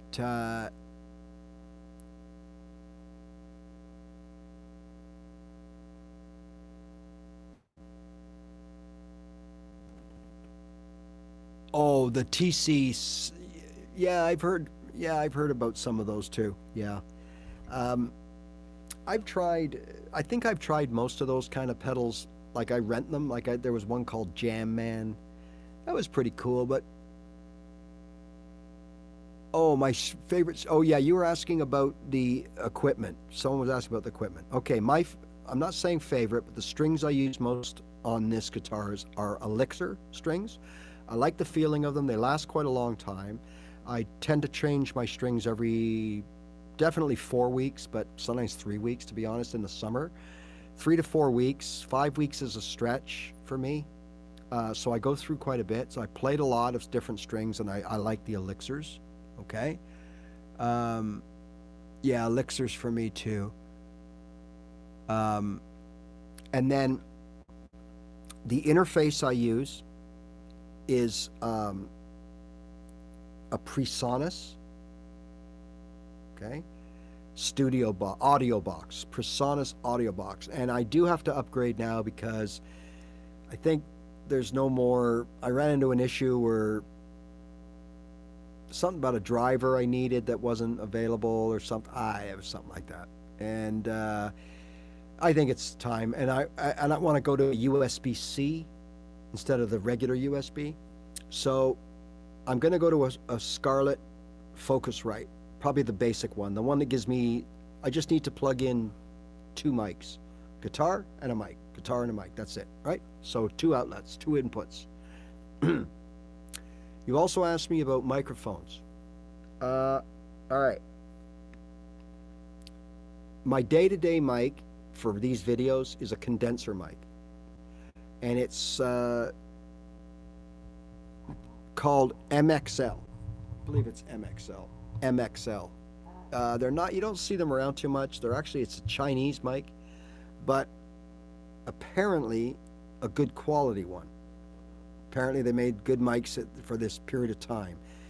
And I've got one of those, so it's old. It's about 10 years old. And it would be the equivalent to probably a $400 condenser mic on the market today, give or take. Okay? I use that for what you're listening to now. It's about 2-3 feet away from me. And I also use for gigging, like vocals, and also when I lay down the first ghost track, like I'm a singer-songwriter, like I like a guitar and sing. So what I do when I record, I sit down and I use what would they be called? Like a 58 SM, Shure SM58 type thing. Cardioid are they or something? I don't know. Where you got to be right in them to make any noise. I have a Sennheiser 935 and I have a Shure 58. Okay, so what I do is I use the Sennheiser or whatever, and I have my guitar plugged in straight to the interface, and I lay down, I sing, and I play. So that gives me a bass. And then I overdub from there. So I'll listen to that track while I play a new guitar track and sing. That's how I do it, right? So I use, and none of those mics are high end. So an SM58 where I live is probably $120, $130 Canadian. It'd probably be $100 US. And the Sennheiser is slightly more than that. I'm going to say up here they're about 200. So I don't know what they are in the States. probably a 160, 170 in the States. So it's an E935. And that's it. And I use that to gig too. I either use the 58 or the Sennheiser E935. You can't gig with a condenser mic because you pick up all the audience will come through as well, right? Like even now, if I run, you know, if someone's making noise somewhere, this will pick it up, this condenser mic. So, but that's what I use. And I am going to do a gear video where it shows my setup. The reason I haven't done it yet is because I'm always changing. I'm still looking for the right thing for me. Okay. So I think I've got it as far as podcasting or doing whatever this is called. And for making videos, I put together for publicity and just for enjoyment of me doing my songs and stuff. So if someone, you know, a lot of times, like I got a chance to do a gig, but they wanted, you know, didn't know me and they wanted to make sure that, well, this guy know what he's doing or what, right? So I have a video of, you know, 3-4 minutes of different cuts of things that shows me playing and singing. And for that, I'm probably going to sing in this setup that we're talking right now. So I have ears in, so I monitor myself, condenser mic into a mixer, into my recording device, which right now is the Apple line of things, iPhone, iPad. Now, I use GarageBand, but I have since now also created a PC environment. So I've got a brand new PC with the latest Windows, a very powerful machine, and I'm running Reaper. I'm running Reaper on that, and I'm learning how to use Reaper as we go. Okay, so I'll let you know more about that end of things. But right now, I also have tried streaming and do stream sometimes with an Android phone. And I'm going to tell you, from someone who's not overly technical, so far, Apple is easier to use. But you do know what you gotta buy. You know, have to know. Yeah, Reaper's good and it's not so bad. What I would recommend, and I'm going to do a video about it. I just didn't know if there was enough people to. I was thinking of making a short video how to get started and just putting it in the community tab, so if anybody wants to reference it. Yeah, I'm the same. I'm kind of figuring out, but it's. It doesn't seem overwhelming. It can be at first with Reaper, but I've been able to sort of figure it out a little bit. Okay. So the Apple thing, I got to tell you, I mean, I hate dealing with Apple. I've been, including on what I'm using now to broadcast, horrible, products. They're not what they used to be. You really have to know what you're buying. You really have to know the chipset. Now I know they're using their own, but up until then it was still Intel chips, and you had to know what you needed for what you want to do. You couldn't just say, oh, it's an Apple, like I did. It'll work because that's what they've been preaching for years when Steve Jobs was alive. Well, it's not like that anymore. All the media outlets used to use Apple, everything, studios. Now Windows is right in there, and it's really because, in my opinion, Apple just cheaped out and they took all the ports away and it's just a hassle. But as far as not knowing anything, plugging in a mic and a guitar and making a video or streaming, yeah, Apple's pretty easy. Okay. If you have an Android phone with a USB-C on the bottom, you just need a hub. You buy a hub and you plug in, and you can plug your mixer into there, no problem. No, I don't know how to play that. And I can't play anything copyrighted. YouTube will freak out. So yeah, Reaper is, so far it's been, I mean, it can get crazily complicated if you need it to be, but I just take it one bit at a time. Okay, I want to learn how to do this today. How do I do it? Right? Like, I know how to get the sound into the computer, because I've been doing that into GarageBand through an old MacBook for years. So I know how to do that. And it's pretty simple. It works well. My issue was the MacBook I bought was not capable of doing what I wanted to do, but I didn't know that. So by the time I figured that out, I was 6 months in. I couldn't take it back. So I was a little sour. The iPhones work really fine. Their cameras are really good. You need the adapter called a camera kit, but I plug my mixer into that. I keep it powered with the Fire, whatever they call it, Thunder Fire, whatever in the older iPhones. And it records stellarly.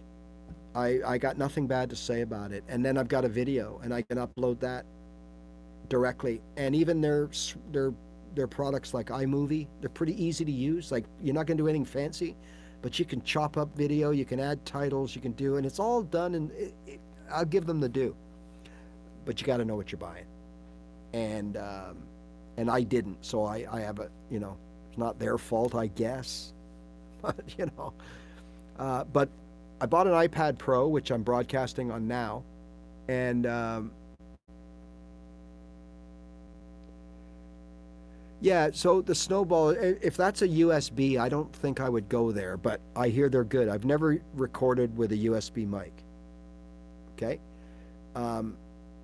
Only because I was always led to believe that you couldn't, because it didn't have a fast enough whatever.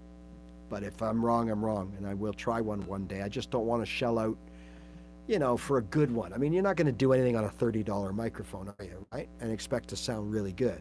So, but I've generally not tried USB mics. I've never recommended them either. So until I do and use them and say, then I'll tell you. But,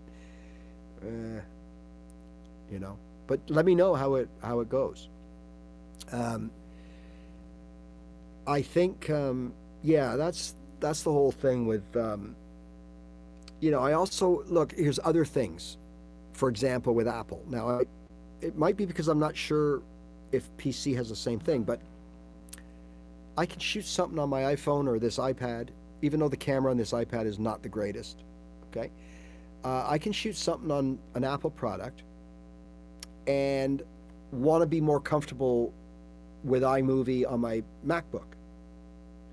So I could shoot it, and then it's what it's called, AirDrop, bzz, over to the laptop. I got it there, into iMovie, I'm working. With the PC, so I got a Samsung phone, I shoot the video, I got to get the video to the PC. Now I plugged the USB in the thing, I got all this crap, I got lost, I got error messages, I got all this stuff. So I had to undo my little drawer, take out the card. I'm still a GarageBand guy. I got another comment about that. Take the card out, put it in a card reader. Oh, don't have a card reader. Got to get a hub. Put it in the hub, read it, drag it over. It's a hassle. So Apple makes it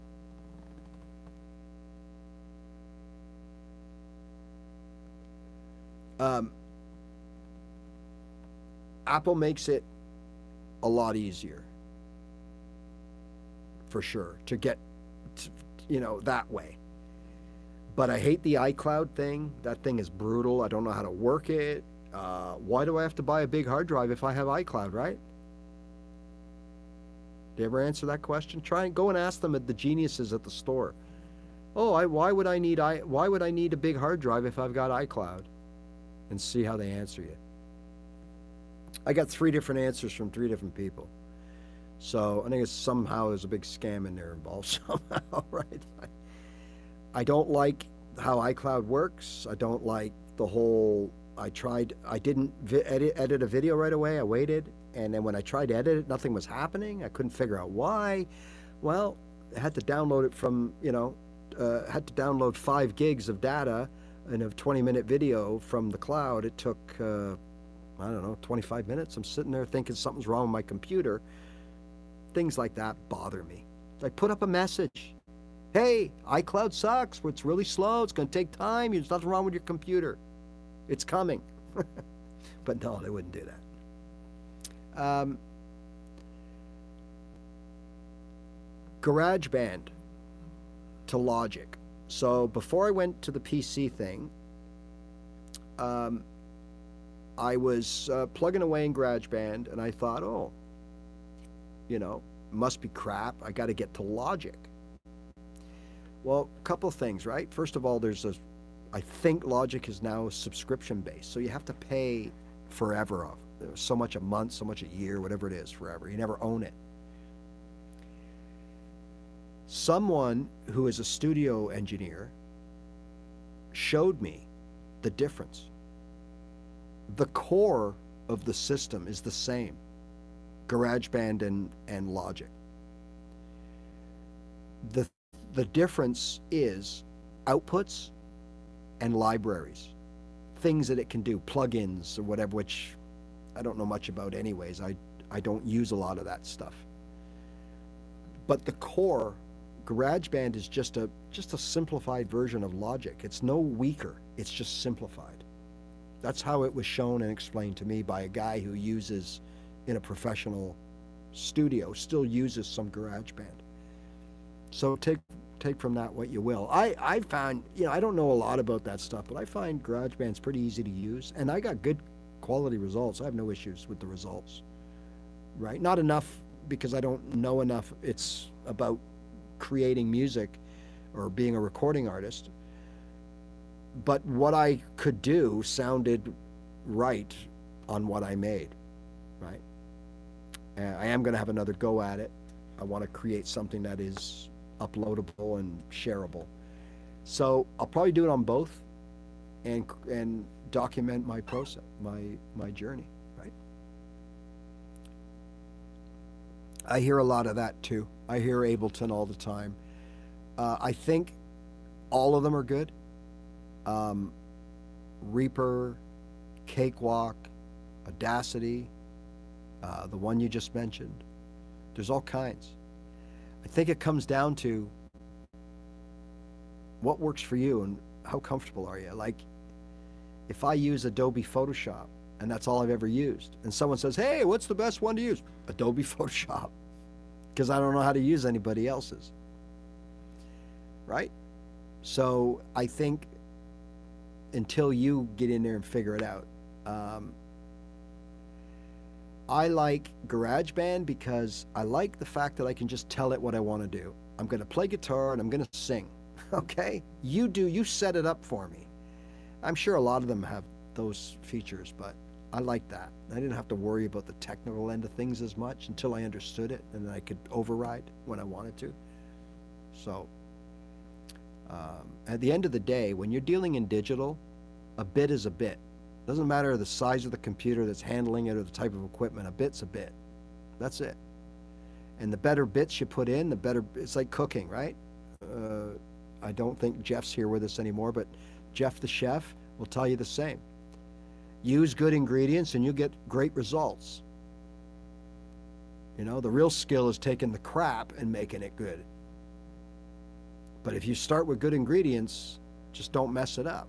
And I think it's the same with this stuff, right? If what we put into our machine is good, then you're going to get a good result. And if you can't put good stuff in and you're expecting the software and everything to make it good, I think you're just asking for trouble. Maybe you're not ready yet to be, like I stood back and said, I'm not ready yet. It was a few years ago and I just not happy, and it's not their fault and I don't want to sound fake. So I'm going to wait until my skills are a little bit better, and then I'm going to start recording again, And so that's what I did. And I'm ready now. I just, time-wise, this channel takes a lot of time, and, you have other life stuff as well, right? So, well, look, I think we've been at it quite a bit today, way longer than usual, but it's been great because I do enjoy answering and responding to questions as they come in, because those are things that people want to know about. So, I've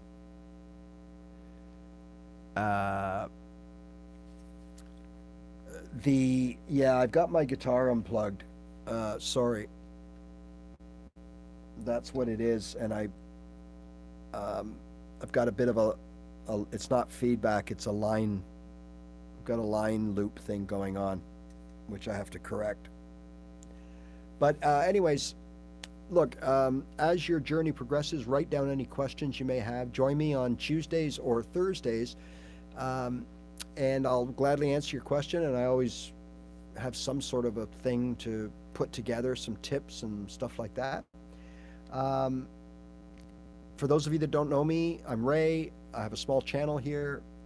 If you'd like to support, you think I can help out, the best thing you can do is hit the old subscribe button. That's the best thing. I also go live. You're welcome, guys. I use headphones. I use headphones. And there's nothing wrong with using monitors. I don't know, I kind of like the headphones better. You know. But yeah, I'm so happy. Like every week we meet new people, and we have a good core of followers here on the Tuesday and the Thursday show. It used to be just Tuesdays, and then I just decided to split it up so that we can keep Tuesdays as a more beginner end of things, even though they're both welcome to everybody. Thursdays we get into more technical stuff, and so it's kind of cool that way. And I also go live spontaneously, and that's sometimes just to sing some songs, and you can watch me practice. Or I know one time I came on, I was learning a song I had to learn for a gig that I was doing, and I had to play a certain song, and it was an old Supertramp song, and it was a toughie to learn, and I did it live. Like, I sat here and figured it out, and people watched and stuff. So it didn't take me long, but it took me a few days after that to get it polished. And I think we learned a Blackberry Smoke song here live one time, where we I might have been Jerry turned me onto it, and I liked it, and I thought, hey, I'm going to learn that, and I just started plugging away. So I do that, and if you're subscribed, then you'll get a notice that says I'm live.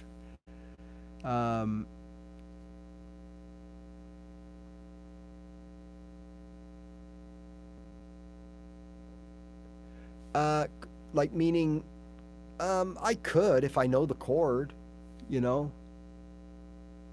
Oh yeah, One Horse Town. I play that.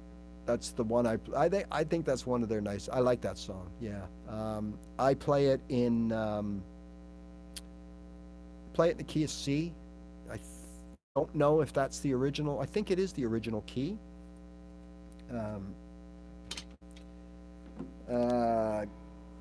I believe it's one of those songs that's in the key of C, but it starts in a different chord. I'm gonna say, let me see.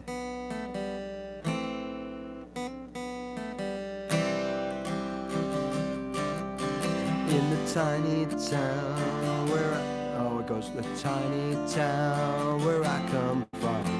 You grew up doing, right? I think it goes up to the G. Or you grew up doing what your daddy, you grew up doing what your daddy done. You don't ask questions, you do it just because. You don't cry too high and dream too much, right? A whole lot of love and a little bit of luck, you can wind up right back where your daddy was. This little bitty town. Oh, it ain't nothing new. We all stick around. Something like that. Yeah, I should have gone to the C. But yeah, no, cool tune. Yeah, nice tune. So many ways to play it. You can make it your own. You can make it your own, right? So, all right. So I'll see some of you, I'm sure, on Thursday. Check out some of my library. There's about 300 videos up there. There's something for everybody. The last video is about the pentatonic scale, and it's some insight as to how I learned it over on One String. You might find that interesting. You want to go check it out. It's the latest one on the list. Hey, other than that, just play your guitar, and we'll see you soon, all right? See you guys later.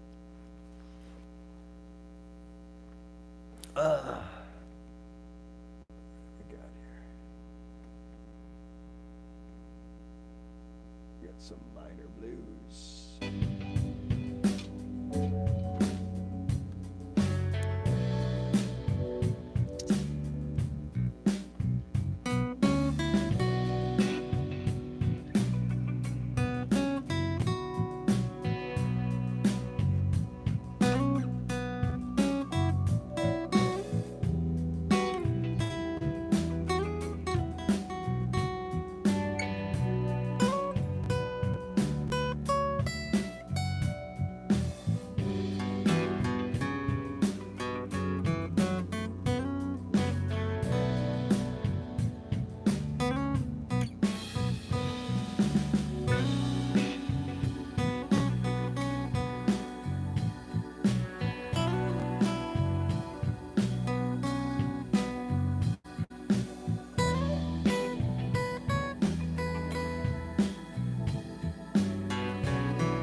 Almost.